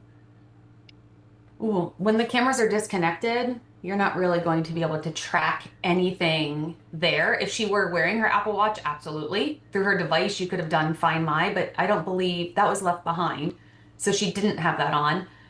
The technology that was used that Dave Kennedy created to attempt to try to ping through Bluetooth her pacemaker, obviously that's set for her phone, but all her devices were left behind. If she had a phone with her, if she had her watch on her, that would be extremely helpful. But it was all still found in the home. What about the pacemaker? I mean, I know that's not really your area, but everybody's talking about, I mean, has there been any research done ever to track someone with a pacemaker? Is that something that's ever come up before? There is a researcher. She is in South Africa and she has done a lot on medical device research and what it means in regard to digital forensics. And I know she speaks at summits, but a lot of it were things associated with your doctor reaching back to you. So think of Nancy's Bluetooth pacemaker. Depending on the type she had, doctors should be able to send her a message if something was alarming them. And that's something that is interesting. I don't know if it's able to track location. I assume not, because imagine the privacy concerns if your doctor could see where you were at all times. But I think it's more if something changes with your heart and it's in a medical alert type status. Makes sense. In one of the pictures, it looks like almost a little, I don't know if you guys have seen this, a little antenna sticking out of the suspect's pocket. It's hard to tell what it is. Some people thought it might be a walkie-talkie. Other people have thought it could be a signal jammer. How does it signal? Do you know how a signal jammer works? Would that interfere with cell phone like activity in that area? Definitely can. Yeah. From previous lives that I've had, they can be very effective. I mean, now you've got me curious. What do you mean previous lives? Well, just when you think of military operations Okay. and the military trying to go in and they want to remain undetected, they can work. So if this person had a signal jammer, would that interfere with what we're talking about, the cell phone towers, the being able to track the person? I mean, I guess theoretically, if I'm walking with a signal jammer, it's jamming my signal and everything within its reach as well. So it Hold on here. Josh, what kind of line of work do you do, if I may ask? If you don't want to say, that's fine. Well, I am a producer by trade. I used to be in an athletic team sales, but I sold my business a while back so I could help take care of my grandmother. But I specialize in audio engineering. would dumb the transmission of everything around me until I turn it off. I guess that It's could be a possible. thing. But go right back to once you identify the person, all of that is going to be hyper visible within the logs on the device. Yeah, yeah. And it seems to me a walkie-talkie seems more reasonable with the plants held up to the camera versus a signal jammer. It seems advanced to you, a signal jammer. For someone like Yes. I think you also would have had something else in the neighborhood causing an issue, logging something that they would have discovered by now if the whole block was not able to connect to cellular. If you think of like alarm systems that have a cellular backup, the moment that is taken off, the company would have been saying, "Hey, there's a problem." So signal jammer is typically not just going to hit a really small area like just Nancy's home. It would have broadcasted out further and affected others. So I haven't heard anything like that come out. So I would lean more towards walkie-talkie, making more sense. But I do a lot of this.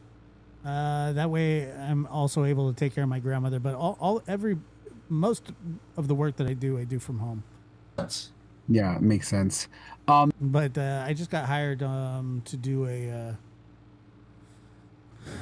to produce a podcast, or excuse me, a documentary for a channel. But I can't really talk about it that much. But it'll be fun. With the two people who were detained, there was someone early on near Mexico. There was like a raid, and then there was this other man and a woman detained at a house like just a couple miles from Nancy's. And like I said, neither of them were arrested. They both have lawyers now saying that, they had nothing to do with Nancy Guthrie's disappearance. But both of them did have their cell phones taken by the FBI. And I know, I don't believe either one has been returned up until this point. What do you think they're doing with the cell phones? I would assume they're going file by file, log by log, seeing if there's any ties, location artifact wise, communications, Google searches, anything that ties them to Nancy or her family. Yeah, I mean, I'm not in the details on the arrest. They're talking about jammers, but Rusty McShackleford, I believe, said that he jams his own devices. Search warrants, Whatever the hell that means. What's up, Cat Randall? Love you too, man. I do. It's a bad day. All that information, but if they have legal authority to seize and search their devices, then they're likely doing digital forensics. And Yeah, I do little mini docs too. Some full length ones. Just that. Once they get the device, can they see the exact locations the person I want to be a comedian. was, or are they still relying on the cell phone pings? They can, this is where, okay. Android and iPhone, let's assume it's one of those. It could be some other smartphone as well. Each will store location artifacts in different files for a set period of time. Yeah, Angel. So even if you think of Brian Koberger, because it was after 30-ish days, some of that information is naturally purged. Some is purged after a week. I did, yeah. But it's stored in so many different places that we can typically paint a picture of truth. So you don't need the tower data to get what is physically on the device and knows the truth. Interesting. Is there anything else that stands out to you guys, just based on what you know so far, and just sort of this world that you understand that most people don't, with the cell phone data and everything that people should be thinking about with this case? I mean, I guess I'm still thinking back to what you said about if it was someone in the neighborhood that was there normally anyway, like, and maybe it's just because it creeps me out because I'm always in the neighborhood wondering, like, is this person amongst us here, But do you think that's a theory that should really be taken seriously? I think all things should be taken seriously. That's where it's so tricky. But something I have wondered on, I think one of the first news reports coming out were that investigators were looking for license plates and reviewing all license plate readers and things in the nearby area. And I haven't seen anything else come out on that. But I think obviously she had mobility issues. So she likely didn't walk away with someone. How did she get there? So are there any vehicles of interest? But if they were in that neighborhood already, it wouldn't jump out as something that doesn't make sense. Right. Yeah, Right. I think there's a natural reaction in moments like this when things aren't solved immediately to question law enforcement, to sort of take shots at them, and I don't think that that's proper. I assume that law enforcement is working around the clock, pulling every resource that they have, and are likely way further along in identifying someone than we know. And hopefully any second now, they let us know that we figured it out. So I don't know. I'm trying to stay away from all the working theories of the craziness, but if there were a perfect crime committed, person right next to those things, I guess it could always be possible, but just improbable. There was some mistake probably made that they'll be able to. Everybody makes mistakes. Everybody. There's no way that you are the camera enough right there. Like, let's see here.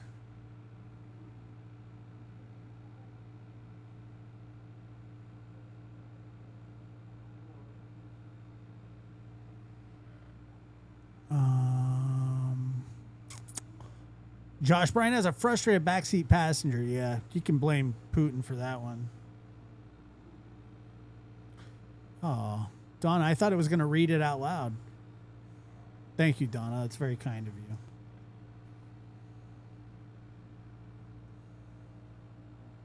huge mistake made. Really appreciate Heather and Jared for taking the time to talk with me.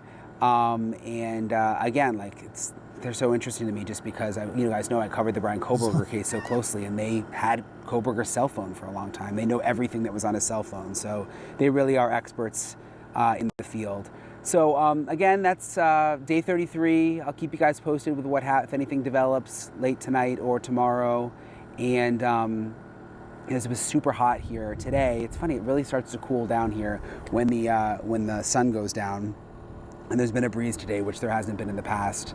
But I just hope that that this gets solved soon. You know, again, seeing Savannah Guthrie, I saw the videos of her in New York and people telling her that they were sorry for what was happening with her and her mom, and just heartbreaking. I hope the family gets some resolution soon. So I'll keep you guys posted. Appreciate you guys for supporting the channel.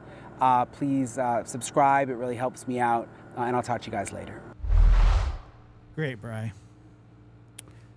All right, give me a second here.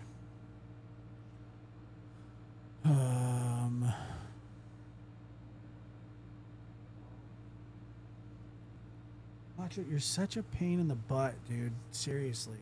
Can't you just go to sleep?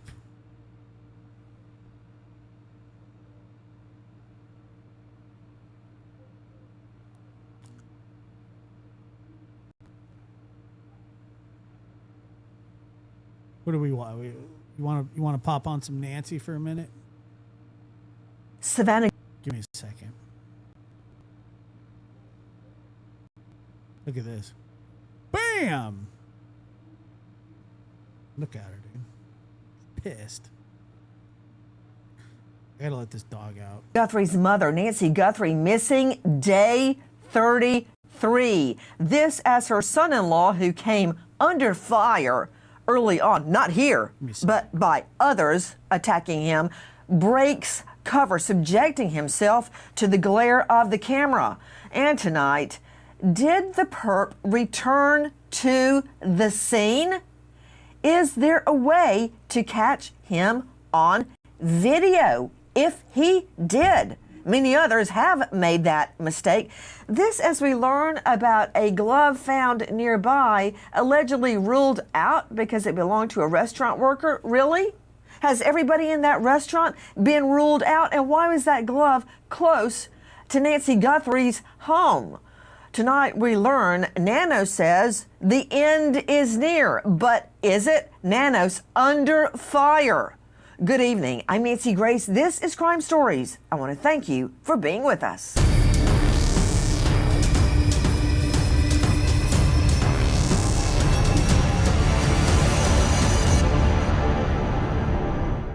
I want you to take a look at the children of Nancy Guthrie coming to the location where flowers have been laid out in her honor. There you see Savannah on the left, you see Annie on the right, and I believe in the middle is Nancy Guthrie's son-in-law.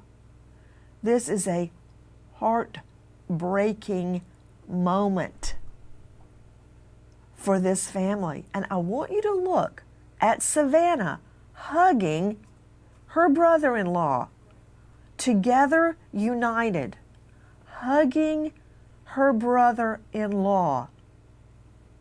Drink it in. That from our friends at Fox News. Okay, straight out to Dr. Bethany Marshall, renowned psychoanalyst joining us out of the LA jurisdiction. She is author of Deal Breaker. You can see her now on Peacock and find her at drbethanymarshall.com. Dr. Bethany Marshall, I may not be in Nanos's war room, but I can tell you this much. I know Savannah from way back when we worked together at Court TV. And I can tell you this, Dr. Bethany Marshall, she would not wrap her arm around a guy that she suspected in her mother's kidnap until hell freezes over. What about it, Bethany?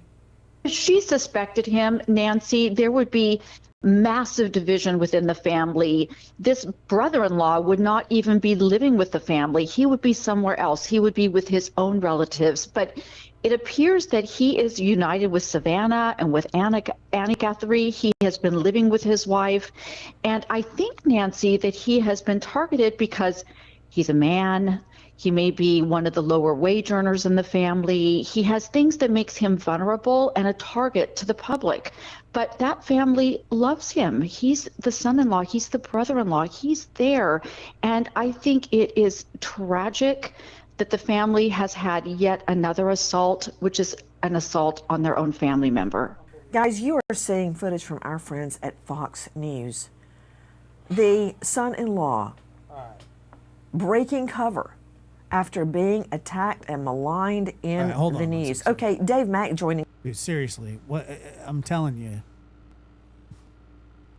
I just took Macho to go potty, and I said, dude, hurry up.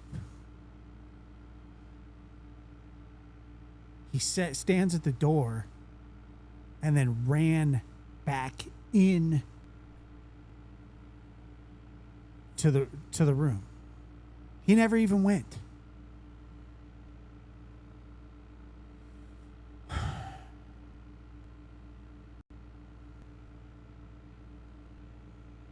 Yes, Crime Stories investigative reporter. Tell me about what we're seeing right now. What you're actually seeing is Savannah's first public appearance. She has only been seen on video since this story broke. Yeah, I'm talking. Who am I going to talk to? Oh, this is her first public appearance, and it is at the home of her mother. You notice that makeshift memorial was set up just off Nancy Guthrie's property because it was just done by neighbors and friends coming by and setting it. Hubble telescope just off the property. But right there, you're looking at Savannah and Tommaso and Annie, and all of them cleared of any involvement in this case. But as you mentioned, Tommaso has taken a lot of heat, and him showing up, and when you see them all arm in arm, it really does give you that sense of unity that they have been projecting. Now, Cameron, Savannah's older brother, he's not present. We don't know if he is in Arizona or if he's gone back home. We don't know that yet. But we have seen the cleared. And then again, Zelensky looks like a guy who loves dogs. And seeing this unity and placing a card at the memorial, very, very emotional, Nancy, very emotional. And we know at the very get-go, there's our video from our friends at Fox. Oh, my stars. Dr. Bethany, before I show our next video, I could hardly stand to look at the flowers when my dad passed away. I could hardly stand it. It reminded me so much of the flowers when my fiance was murdered. To this day, I can't. See if he's going to read it. It's always Macho's fault, Pop. I cannot stand to be around a carnation. It physically, to this day, makes me feel nauseous from Keith's funeral. But that said, that is heartbreaking right there. That is heartbreaking. Them walking up to that and knowing they're on camera to boot at their mom's flower honorarium, and I'm not saying memorial because I don't care what anybody says. I'm not giving up hope. There is still a hope we can bring her home alive. Night, Joey. Yes, I'm no idiot. I know the odds, but I'm still believing. But what they're going through is hell without the brother being tried and executed, tarred and feathered in the press. Tarred and feather, Nancy, as I said earlier, it's yet another assault on the family. Nancy, they are out there placing flowers at the memorial for one very specific reason. Besides, all right, I'm just gonna say this, but Scott Peterson was at the vigils, wasn't he? I'm not saying that that's not. It's the same situation. I'm just saying, like, it doesn't. I don't know. To me, it doesn't mean anything. Look, I hope that he's not involved at all. I swear to God, I hope that he's not involved. I know his name's been thrown out there. I know Ashley Banfield did him no favors, but then, you know, the car getting taken did him no favors as well. However,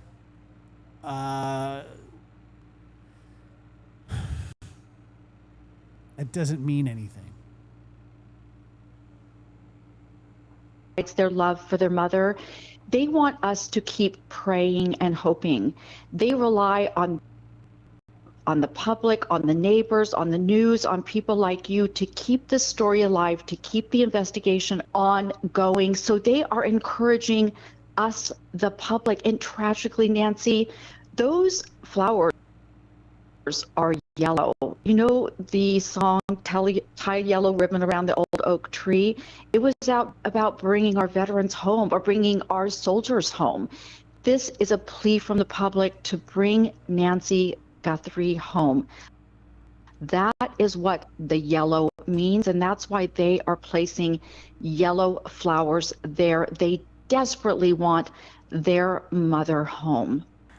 From our friends at Fox, guys, we have an all-star panel, and you're seeing this from our friends at Today, the Today Show, where that anchor chair has been empty since Savannah's mother went missing. There have been fill-ins, but there's no replacement for Savannah.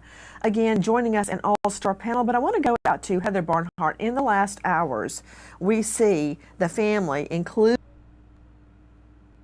the brother-in-law, placing flowers at a public honorarium. I'm not ready to say memorial. I'm not going to go there yet. And you see Savannah with her arm. You know, a lot of times wives, they don't want to see that their husband. Hold on, let me see if I can catch this up here.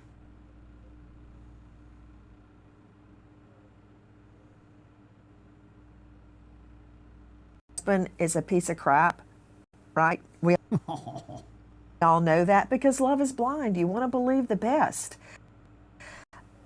But Savannah, O-H-E-double-L-N, she's not going to drape her arm around him when she's thinking, yeah, he did it. That's not happening. But aside from human emotion and me trying to read Savannah's body language from behind, Heather Barnhart is joining us. Guys, she is an insane expert. I mean, digital forensics expert with Celebrite. And we all know what that is after the Alex Murdaugh trial and after this investigation. She's with the SANS Institute. What the hell? Systems admin, audit, network, and security. She is one of, this part I like the best, one of the digital forensic experts that helped crack the Brian Kohberger case. We just saw her. Remember, he went back and back and. Where's her friend? Didn't we just see this lady? Hold on. Pretty sure we just saw this lady. Here. Put her buddy in the corner here.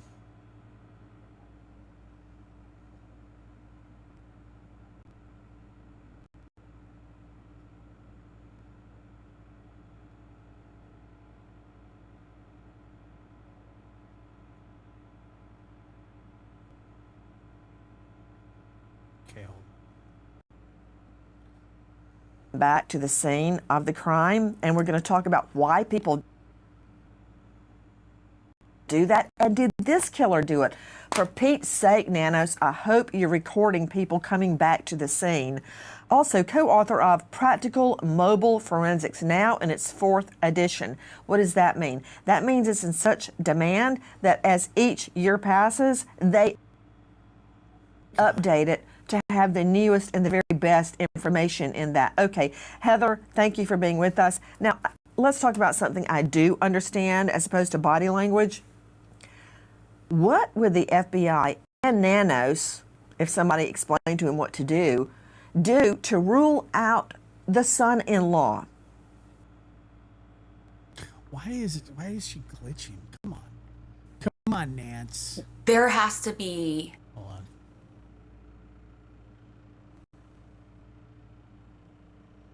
that. Okay, Heather, thank you for being with us. Now, let's talk about something I do understand as opposed to body language. What would the FBI and Nanos, if somebody explained to him what to do to rule out the son-in-law? There has to be a fine-tooth comb going through every digital artifact that belongs to him. Your phone has all the truth. Who do you communicate with? What do you search for? Where are you? What is your alibi? In order for someone to be cleared, you have to understand the due diligence that went into play here. So it's awful that people are still pointing the fingers back. It just keeps terrorizing the family. Okay, Heather, let me tell you what I read on X, aka Twitter, right before we came to air. All right. I read all of the ideas, and some of them are really very good. One person is now blaming the daughter, Annie. They're taking the picture of Annie, and they're using the whites of her eyes when she looks to the side. You know, when you look to the side without moving your head, you can see more of the white of your eye. So they're taking that, and they're then comparing the perp, who I now believe is a man, at first looked very feminine. They're comparing that shot of the porch guy. I've heard that as well. I've heard people say, hold on a second. I've heard people say that they think that it looks like a woman, but I don't see that at all. Does anybody else see? I don't see that one bit.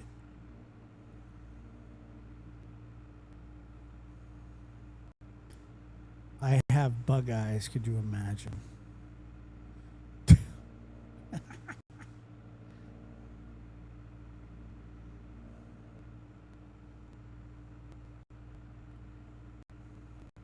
To Annie and saying that it's really Annie based on the whites of the eyes of the perp. I mean, stop, people, because I guarantee you the FBI has been 3 inches up all of these children's tailpipes from the get-go. 3 inches up each one of their tailpipes. Because typically that's who did it. Someone within the family, then you move out to friends, deliveries, granny nannies, churchgoers within her circle. But isn't the first thing that law enforcement does, Heather, is try to rule out the family? Absolutely. That's what you always have to do. And also, I agree with you, Nancy. That is not Annie walking up onto that porch. And also, wouldn't she know that camera existed? Why would she have to go and grab some weeds from the garden and cover it? It makes absolutely no sense. And you can see the mannerisms there, but family always has to be ruled out because that's the easiest way. The inside knows the most about Nancy, so ruling them out has to be done, but with due diligence. Heather, I want to understand exactly how you rule someone out. And guys, we've got so much to get to. I don't want to belabor this point, but Heather, it would be a matter of looking at their cell phone data, not just where it was going, but who are they contacting, how often, when they were contacting people, I don't see and it at had all. they bought a burner phone. I mean, you would look for that. I honestly, I don't see it at all. But you would trace their movements with their actual cell phone to see if they went to the quick trip. I also thought that the guy that was on earlier looked exactly like President Zelensky. Or the Circle K, or wherever you can get a burner phone. You can get them anywhere. See if a purchase had been made. They would be looking for that. They would be looking for where they had traveled in their vehicle, all leading up to, specifically in the 2 weeks leading up to Nancy's disappearance. They would go through all of their digital, and remember at the get-go, Heather, let's see that photo, control room, of when the feds were bringing out the box, the Fed box that downloads all of your... That's the ass of a man right there. Digital box. I don't care what anybody says. That's dude ass all the way. That downloads all of your digital data. There you go. And there was another one too, where the guy, the LE, was carrying, looked like a messenger boy bag around his shoulder, over his shoulder. Oh guys, this is from KOLD. And it was actually a UFED, Heather. How does that work? UFED is the hardware that we use to extract data from phones. So it will give us a full file system acquisition that allows us to look at every single piece of evidence, every artifact, every communication, location that exists on that device. And when you see Celebrate leaving, and I know there's like that was close to the ass of the plumber that was here last week. Almost identical, except we're missing about 3 inches of butt crack. shirts and there's boxes and there's cases. That's actually a good sign. That means that law enforcement is doing their due diligence to get all of the information pertaining to the crime. So how would they track everybody, Heather? And I know that you have to dummy down for all of us, but how would they track and or clear the son-in-law and the brother and the sister? People are even speculating that Savannah kidnapped her own mother. It's a It's not a woman. Waste of oxygen. But how do you track that and rule the people out? Because in the last hours, we see the son-in-law breaking cover in a poignant and heartbreaking way. So how does it happen? I want to hear the fundamentals, the rudimentary explanation of how do you actually do it? It's exactly what people see on TV. So you have to have an alibi. Did you take a polygraph proving your alibi is correct? Your phone is looked through, all your financial documentations and every purchase that you've made. Have you purchased weapons, your location artifacts? All of these things come into play to give a sound alibi clearing family from investigations like this. And this is something that law enforcement would not take lightly. It is on them to solve this.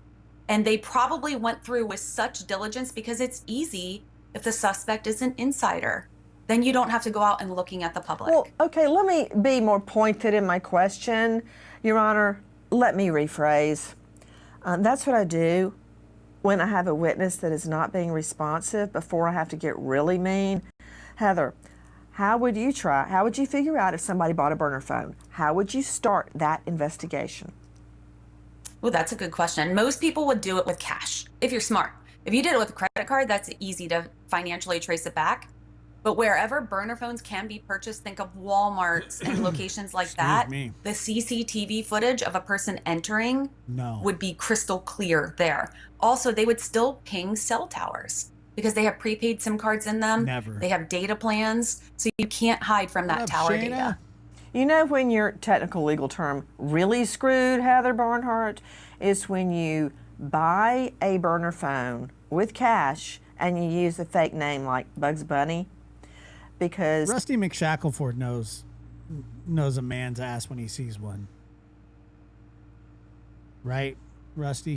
Unlike T-Mobile or AT&T or VZW, where it's under your name, there is an account with Heather Barnhart on it. We're gonna take the official word of Rusty McShackleford. Is that a man's tookus? Yes or no? Got your address, it's probably got your social security, it's probably got everything on there, your credit card that you pay with. A burner phone, you can put under any name, and it doesn't have to be connected to you or any other mobile number. For instance, a lot of times when you start an email, you have to give your old email, or you have to give some type of contact information, not with a burner phone. So if you go in and pay for it with cash, it's so declared, dude. McShackleford knows a man's ass when he sees one. Government is screwed because they've got to figure it out. Thank you, Shayna, for gifting 5 lab memberships. That's very kind of you. Thank you so much. And Jody Lynn.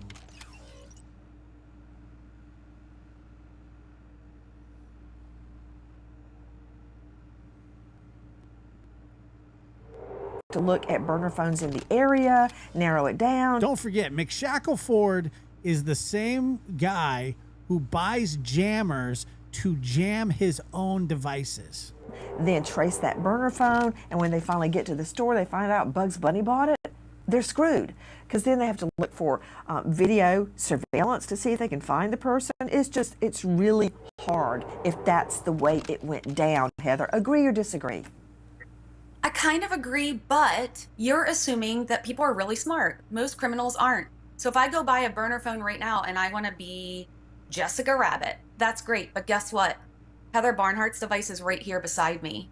They will talk to each other. It is almost impossible to hide your location even from burner phones, and those two devices will eventually communicate.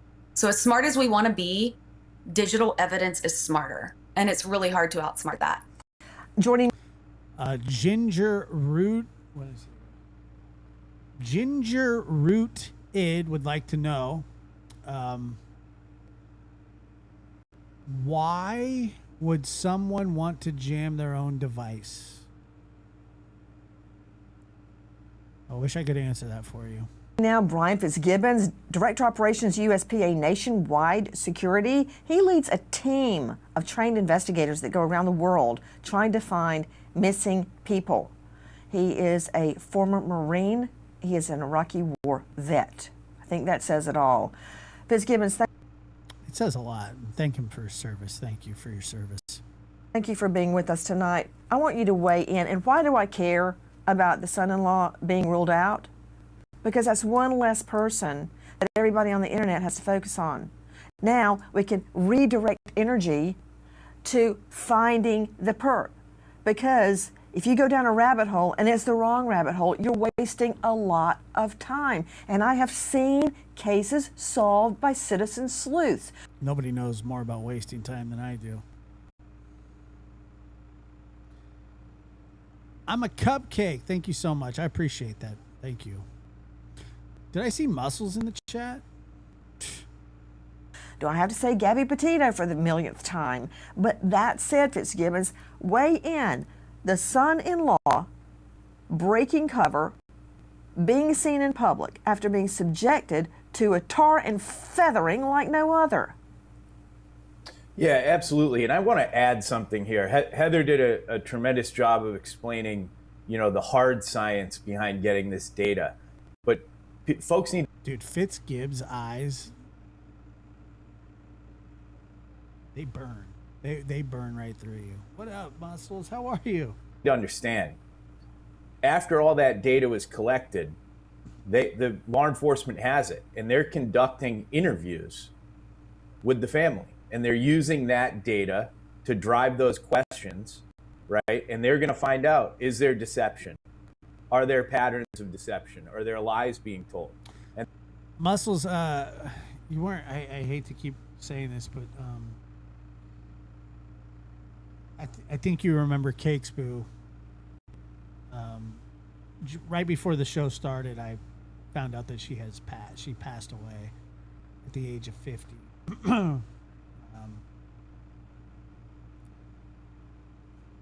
So she was a mod here as well. And obviously that she was a mod on this channel, and she was a mod on After Dark. That didn't happen here. So the reality is that they weren't cleared just because the cell phone data was cleared them. They were also cleared after extensive amounts of interviews, and that I think that gets forgotten online. That there are professional investigators having those conversations, and everything's coming up good for the family member. Fitzgibbons, do you believe the family took Polly's? Because I think they did. I would think so. I think they did. I think they strapped that son-in-law to a Polly in a New York minute. Yes. Absolutely. And that's to be expected. And I've said this, I'm screaming it again. Gold standard, Mark Class, when his daughter Polly went missing, they came from a spend the night in her home, in her mom's home. There were other little girls in the room. First thing they do, they bam on his door. He goes, take my fingerprints, take my DNA, I'll give you an alibi, search my home, search my car, search my office, I'll take a Polly so you can go find who has my daughter. Of course they would submit to a Polly at the get-go because that's SOP, standard operating procedure. She just had her 50th birthday not too long ago. Procedure, you look at the family first. Does it, another technical legal term, suck? Yes, it does for the I family. think it was last summer. But they do it because they want law enforcement to move on to find the perp. So I imagine they all submitted to Polly's at the get-go, especially the son-in-law. He's part of the family, but he's not a blood relation, so they look at him first. That's spot on. And I want to add another thing. The amount of resources thrown at this in the first 30 days, okay, they absolutely would have focused hard on the son-in-law, on all the family members. And, you know, the logic tells us, given that there hasn't been an indictment on either one of them, that they've been cleared. Hi guys, Nancy Grace here. Please join us on Crime Stories and stream it first on Fox 1. When breaking crime news develops, we investigate it and bring it to you. Bombshell updates.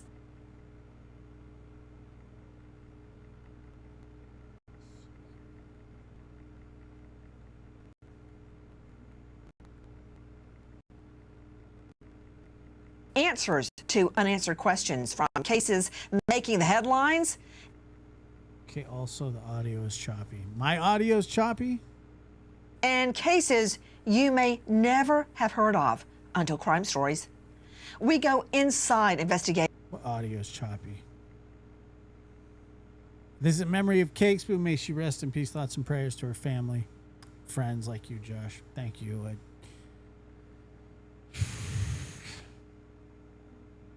Yeah.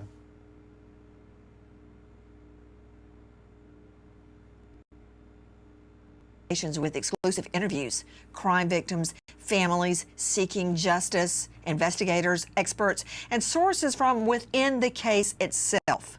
Stay on top of the nation's biggest trials with us, including gavel-to-gavel coverage with real-time analysis. Okay. Crime Stories with Nancy was part of the kidnap plan. Our mom is a kind, faithful, loyal, fiercely loving woman of goodness and light. She is funny, spunky, and clever. She has grandchildren that adore her and crowd around her and cover. I mean, I got right before we started, like, I don't know, 10, 12 minutes before I just found out with kisses about Cakespoon, and it was and he has been it's just crazy, man. Attacked. Of course, her husband is the son-in-law. We're Why would you jam your own devices? Nobody knows. Talking about for not looking at the camera. Look. We received your message, and we understand. We beg you now to return our mother to us so that we can celebrate with her. This is the What's only up, Boston? How are you? Good to see you. Dr. Bethany Marshall, throughout, that was, I believe, the second plea that Savannah made with her brother and her sister with her. Annie could hardly look up. See, I didn't find that unusual given the circumstances. Nancy, she's looking down. Okay, hold on. Nancy's... Because she's overwhelmed, she's disheartened, she's depressed. If she was looking straight at the camera, Nancy, that's a sign of defiance. That's a sign of defensiveness. It's appropriate that she looked down. And you know, Nancy, if it was a family member, I don't really, I don't know, like the body language. want to say there would be so much behavioral evidence. And what I mean by that is that you would have one family member who would be saying, oh, can I pay mom's bills? Oh, can I have the number to mom's banking account? Oh, can I talk to mom's estate attorney? Oh, I have a big bill to pay. Will mom cover that for me? Let me spend time with mom today. There would be somebody within that family, and there is not, who would have been targeting Nancy Guthrie financially, and we have not seen that. So there is no behavioral evidence whatsoever to support that there's a family member involved in her disappearance. Then the theories got crazier that the son-in-law was involved with an accomplice and that the accomplice was sending the ransom notes and the son-in-law had cut off contact so they both wouldn't be caught. I mean, it just spun out and out. That said, let's move forward with what we know. Dave Mack joining us, Crime Stories investigative reporter. In the last hours, Nanos has said we're definitely getting close. Now, I don't know what that means in Nanos land, but can I talk to you about the glove, the restaurant? Dude, is this Hubble telescope? The Hubble telescope guy. Look at him, dude. This guy leaves Earth before he comes on Nancy Grace's show. Every single time. Glove that was found. Tell me. Breaker one night. We're going, come here from the Hubble telescope. Hey, Nancy, thanks for having me on. Nance. Thanks for having me, Nancy. Thank you. In a nutshell, Dave Mack, a nutshell. Glove found 2 miles away from Nancy Guthrie's house had DNA on it. They ran the investigation. I think it's a Hubble spaceship, but whatever. It's all the same. Ran everything they could on this glove. It traced back to a restaurant employee who the investigators have cleared as a potential suspect. Whatever alibi he had.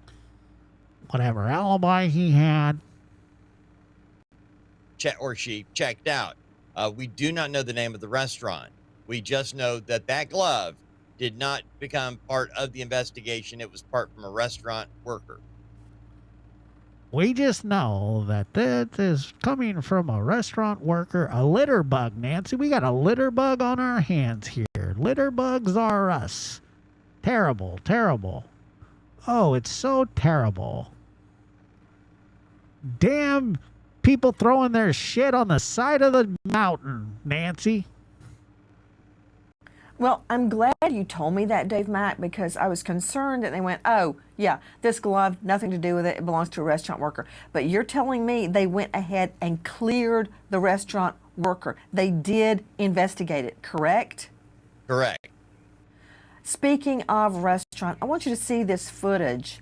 Did Nancy Guthrie unwittingly make herself a target? I reject the theory. This was a Savannah, Arizona homecoming where she went home and there she is with her mom and they're out at a Mexican restaurant. There's Annie. I think that's Annie over to the left. I can't quite make it out. But yeah, his background looks like he's in a detention center.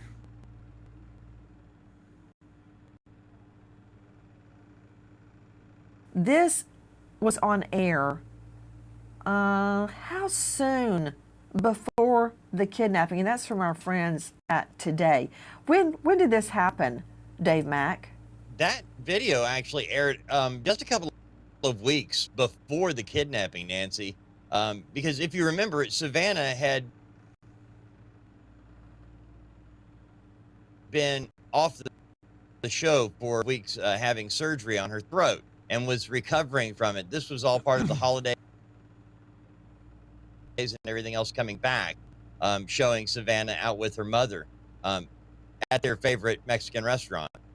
You know, I'm thinking back, Dave, if you could refresh our recollection, do you recall that odd Google search that searched for Nancy Guthrie's home address and Savannah's salary? Do you remember that search? It was June of 2025. So the Google search...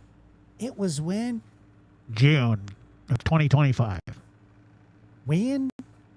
June 2025. 2025. That's a June 2025. All the way from the Hubble space station with the Hubble telescope en route.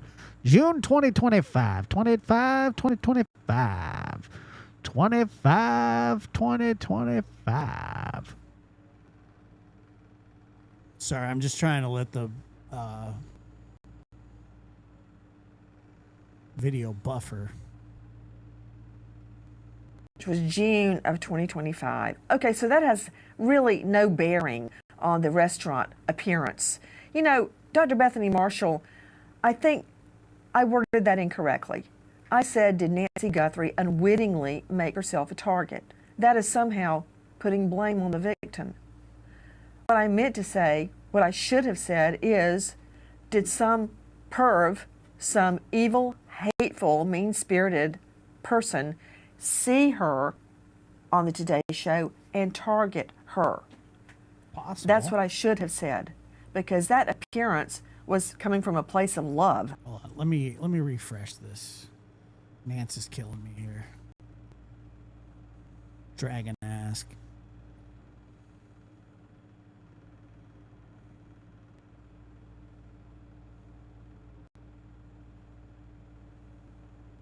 Nancy Guthrie's home address and Savannah's salary. Do you remember that search? It was June of 2025.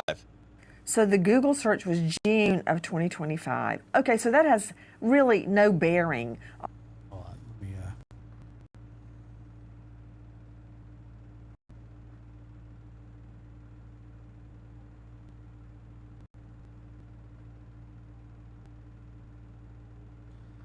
It was June of 2025. Yeah, we're buffering. Give it a minute here. We're buffering. We're buffering, folks. Can you hear me? We're buffering. This is bullshit.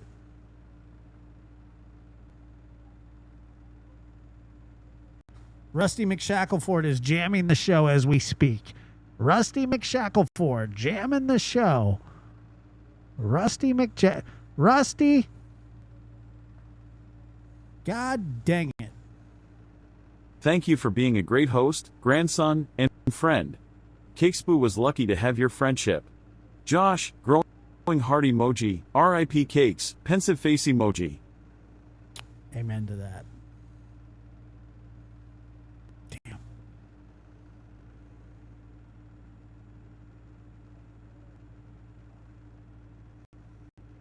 All right.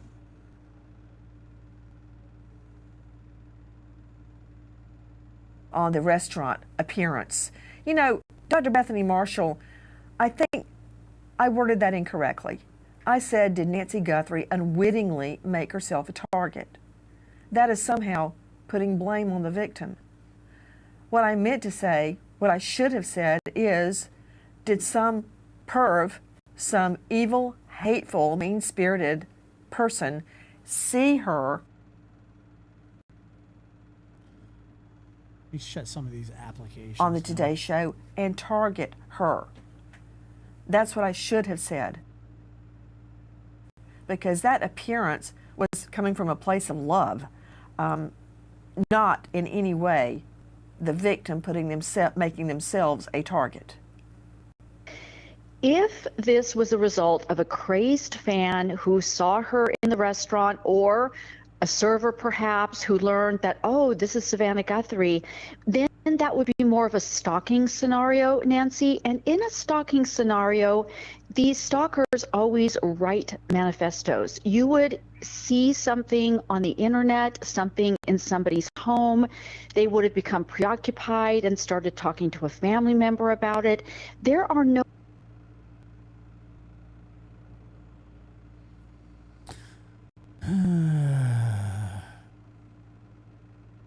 Come on, are we rocking and rolling or what?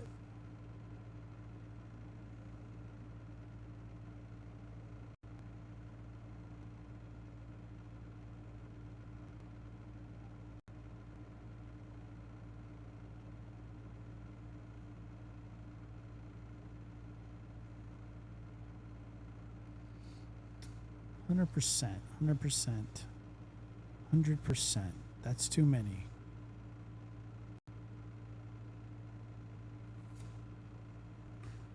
All right, this is pissing me off, folks.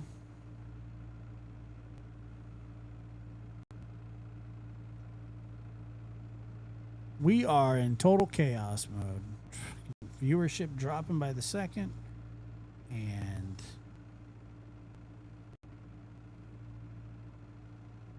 oh my God.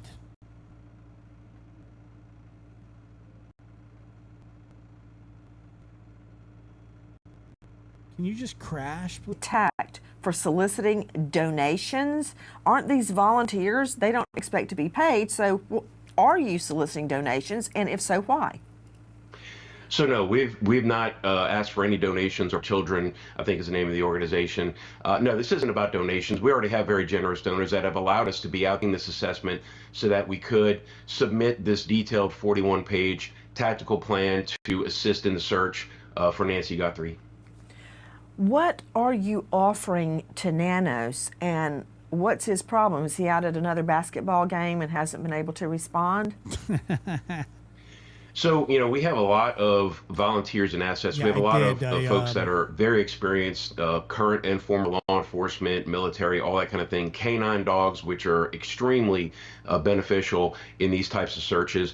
The first time we reached out just with a general offer, we did hear back from the PIO saying that they were not accepting help from external organizations. So we kind of, after Josh was out there finishing his assessment, we put together a full operational package and figured it couldn't hurt to submit it one more time, just so they would know that, we've come a long way from being just a bunch of guys on boats pulling people off of roofs. We really do have a lot of really amazing assets and capabilities. This time, I don't believe we've gotten any answer at all. I think they've just kind of stuck to their mantra. Yeah, our guy read it too. It said, thank you for being a great host. I appreciate that, Chloe. Grandson, friend. Cakespoo was lucky to have your friendship. And R.I.P. Cakes. The coolest name, too. That they want to leave it to the professionals, but we'd like to remind everybody that Noah's Ark was built by amateurs, the Titanic was built by professionals. I'm not sure why we couldn't be a force multiplier for them in this situation. Guys, with me, Brian Trasher, VP of the United Cajun Navy, offering to help Nanos. This as Nanos is coming under fire from inside his own department. And yes, we could talk about that for the rest of our program. I think we're back. I mean, are we back? We're back. But it really doesn't advance the search for Nancy Guthrie to talk about what went wrong, except really what has been missed. When was it missed? And can it be fixed? But, Brian Fitzgibbons, I want to follow up on what Trasher just said. Brian Fitzgibbons joining us from USPA Nationwide Security. When you don't know a horse, look at his track record. We see Nanos turning down the Cajun Navy. We see him trying to shut out the feds, which was such a bad move, and we lost many, many days lead time on that move before the feds were finally brought in, and now it looks like he's doing it again. Yeah, and it's important to point out here that a lot of law enforcement agencies simply don't have the mechanism or built to accept what would be very profitable help from the public and resources like the Cajun Navy. And that's disheartening to see. Adding to this, the Pima County Deputies Organization has been tremendously critical of Nanos' leadership in the past year. There have been votes of no confidence. All right. Are we good?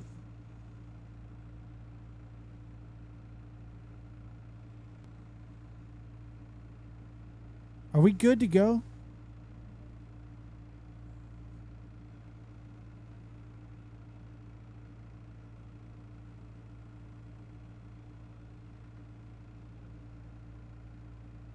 We're good, right?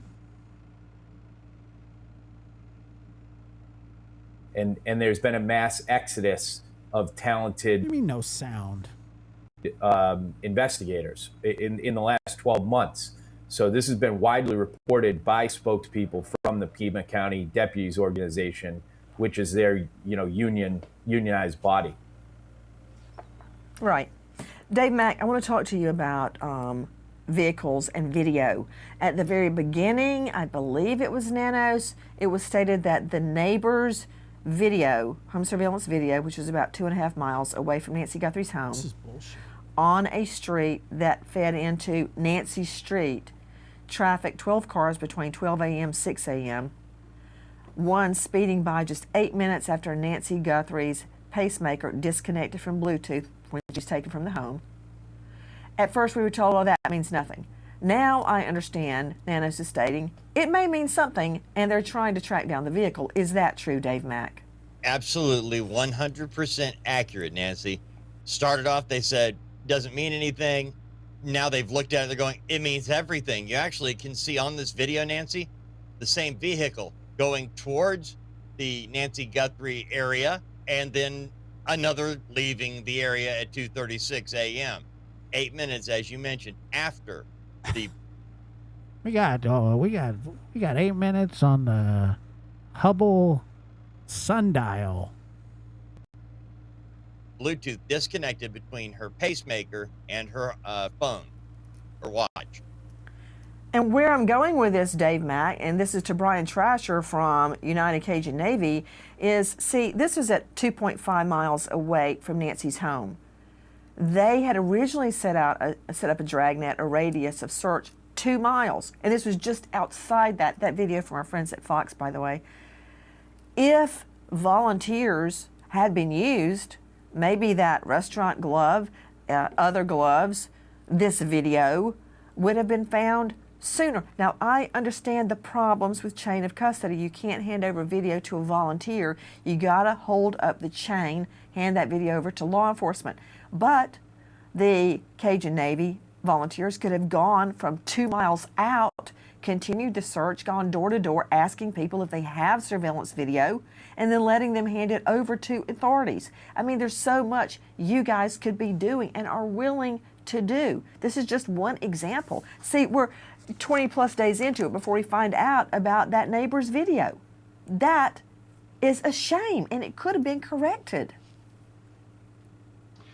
Yeah, you're right. And, we work with law enforcement agencies and agencies like the Coast Guard all the time. And what they do is I don't think that they have done a grid search, but I could be wrong. I think there was a helicopter that maybe did one. give us specific grids, say this is where we want you guys to search, and it's almost always separate and apart from where their own personnel are. So we're not interfering with their actual personnel. They don't ever give us any kind of evidence or things that aren't released to the public. I mean, they have to keep the chain of custody of those things tight. We understand that, but that's the whole part, Nancy, of being a force multiplier, is that you say, hey, this is how far my agency can go. This is where we want the Cajun Navy to start out here. Just like in Texas after the Hill Country floods, we were working downriver from the Coast Guard and the Texas Rangers, just in case there was anything that got past. Thank you for sparing us. That's how NGOs like us can work with official agencies very, very symbiotically, and hopefully bring. I don't know. There's so many people behind in chat that they're saying, well, I can't hear you. I can't hear you. You're frozen. You're this, you're that. This is Josh from the future. Let me talk to you from the future, folks. I'm okay. I'm here. I'm with you. We will get through this difficult time. Some good resolution. That's all right, Kelsey. I appreciate it. To these families that are missing loved ones. And I'm not pro or anti the Cajun Navy. I'm pro finding Nancy Guthrie. That's what I'm about. So very quickly, all of these people, and I don't even want to show their pictures, control room, don't do it. Do not do it. Freaks that are showing up trying to do freaks selfies. What do you think about that, Dave Mack? They're 100% freaks, Nance. I tell you that they're freaks everywhere. Freaks in the morning, freaks in the evening, freaks at supper time. Shots outside of Nancy Guthrie's home, they're ghouls, like vampires. And some of them wearing booty shorts and just very scantily clad. It's real disgusting, Nance. Booty shorts, not a good look in that neighborhood. I got to tell you, it's an elderly neighborhood, and we pick up pretty good from the Hubble telescope up here.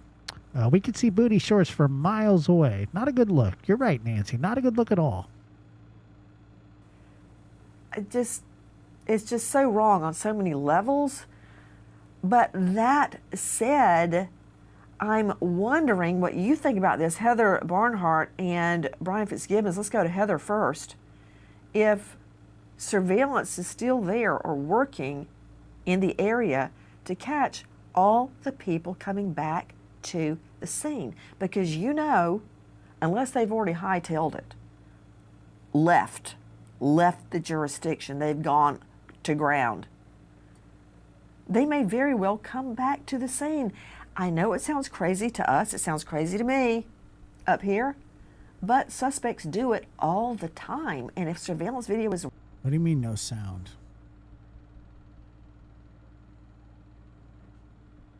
How do we do a live? Okay, hold on. I see other channels do this. It's a live chat reminder, like to fast forward.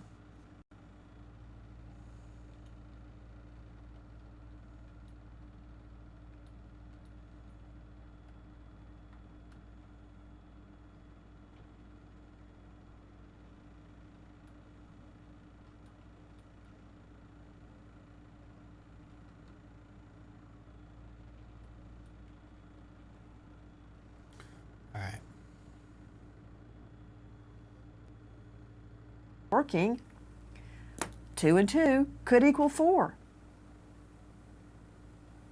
And if you mix surveillance with cell tower pings, you have even more ammo to potentially find this person. Hi guys, Nancy Grace here. Have you looked at your credit?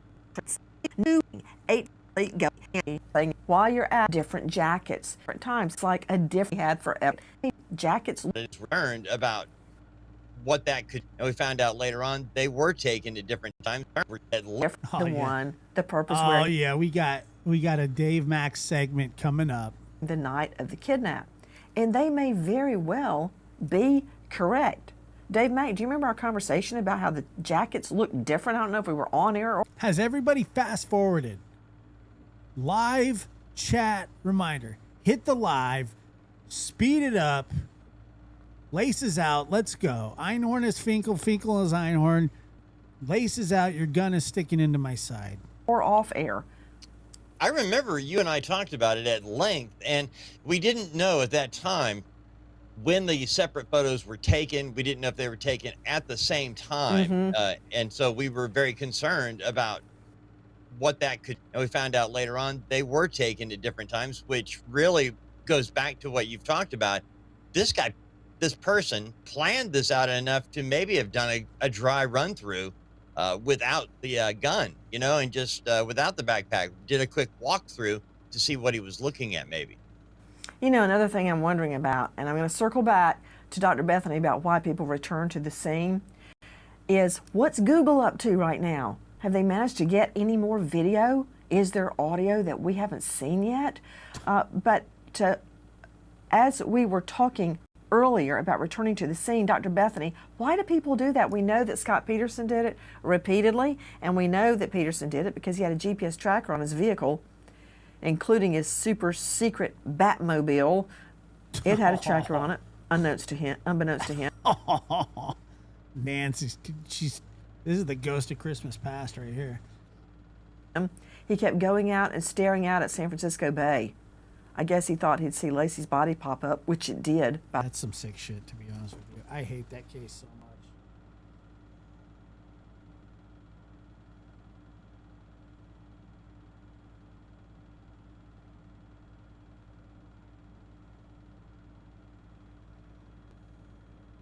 The way. And then, of course, Brian Kohberger goes back to the scene like 11 times, I think, looking Look at those mug shots. at the scene after the murders. Freak. So, why do they do it, Bethany? Well, if I could jump in here first, Nance, I'd say that, criminals, they say there are two different types of things that always return to their home, their native place. You have stallions and criminals always come home, Nancy. Nobody was talking to you, Dave Mack. Well, Nancy, the most common reason is think of Brian Koberger and Scott Peterson, is that they're still glorifying the crime. They're going back to the glory days when they committed the crime. There's a lot of satisfaction. But in this case, I think a reason that a perp might return is it's really determined by the intent of the crime. If the intent was stalking, then returning would be to gain proximity to the home. If the intent was financially motivated, it would be to see, can they case the house out even more? Is there something that they can take from the house now that the house is not guarded? It could be motivated by paranoia, just to see what's going on out there. And are people like circling in closer to them? But I think most likely, Nancy, whoever did this is very attached to Nancy Guthrie, is very connected to her, either sexually, financially. She's a target, and being near her house is somehow would be exciting to them.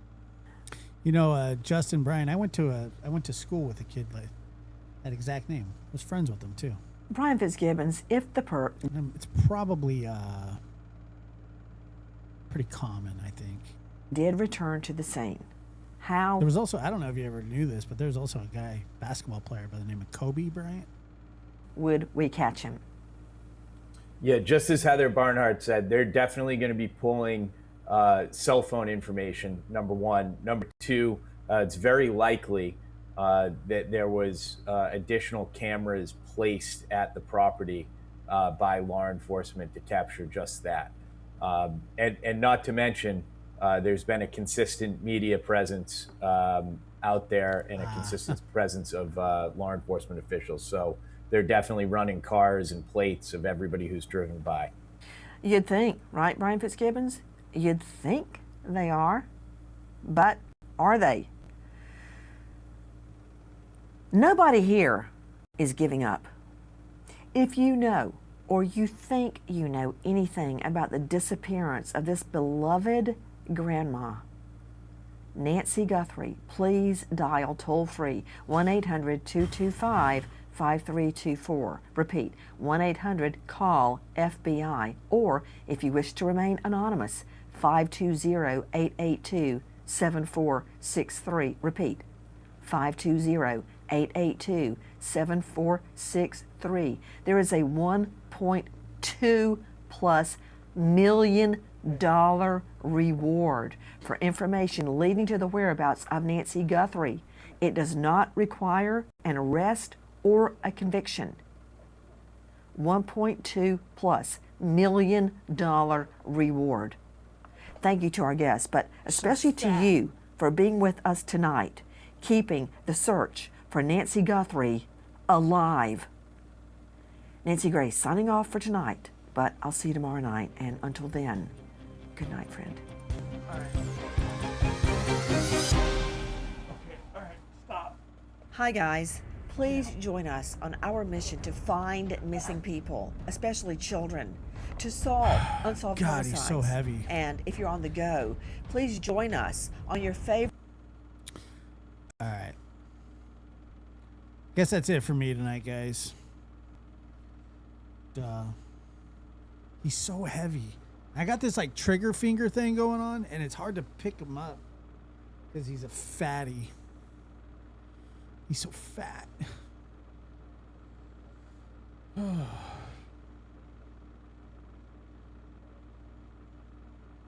Anyway. All right, guys. Well, thank you so much for being here. Friday night, tomorrow night, we'll do a stream. And then Saturday, we're doing a call-in show. I don't know, like 1,000 pounds.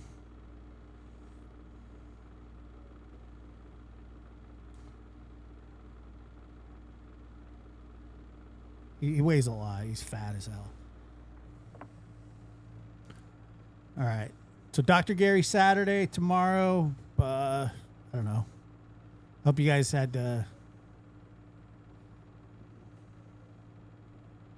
you guys enjoyed the show. Sorry, with the passing of Kathy, it's very somber. So I like I said. Oh my god, dude, the thing, it's so painful. I'm so sick of like these little I don't know, dude. And then I'm wearing that, like, I hate wearing this thing because like people like go, "Oh, are you sickly?" Yeah, I guess. No, Dr. Gary's on Saturday, and we're gonna jump right into calls when we do that. So it's gonna. I mean, we're gonna jump right into calls. We're not gonna BS or anything like that, or I'm not gonna make fun of them for liking plants and stuff like that. I'm not gonna do any of that. I'll do that during the calls, but we're gonna jump right in. So anyway, all right, guys, thank you so much. Appreciate you.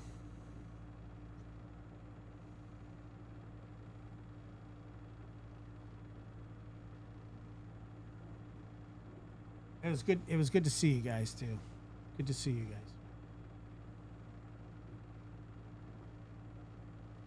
Yeah, he is. He's pretty smart. Ladies and gentlemen, Lab After Dark is starting shortly.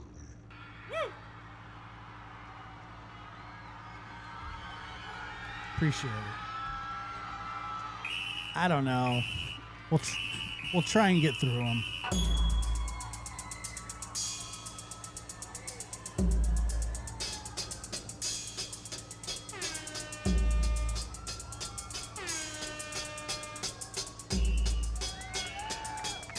I'm a West Coaster.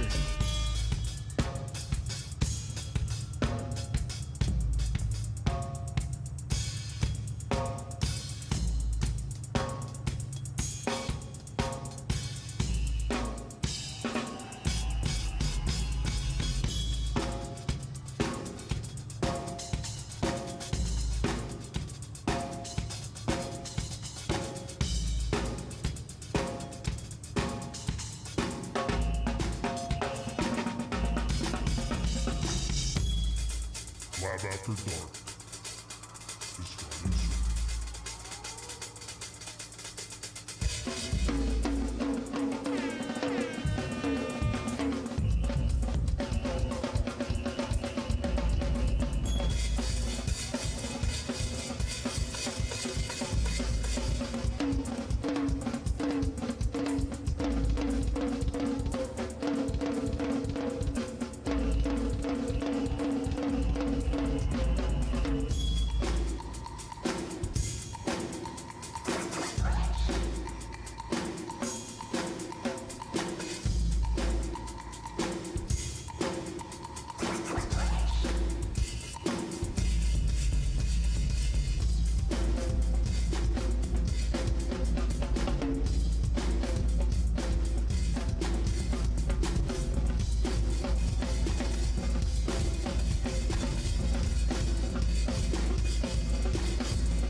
Lab After Dark is starting soon.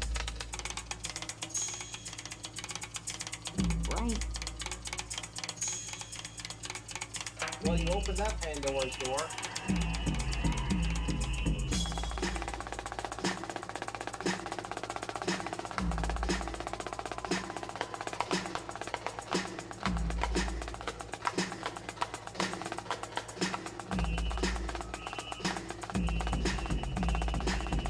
actually just sitting down to pee, but whatever, you know.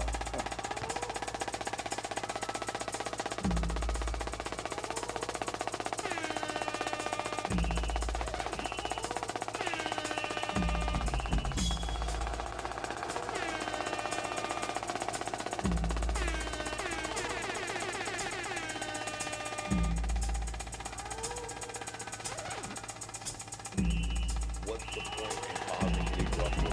That's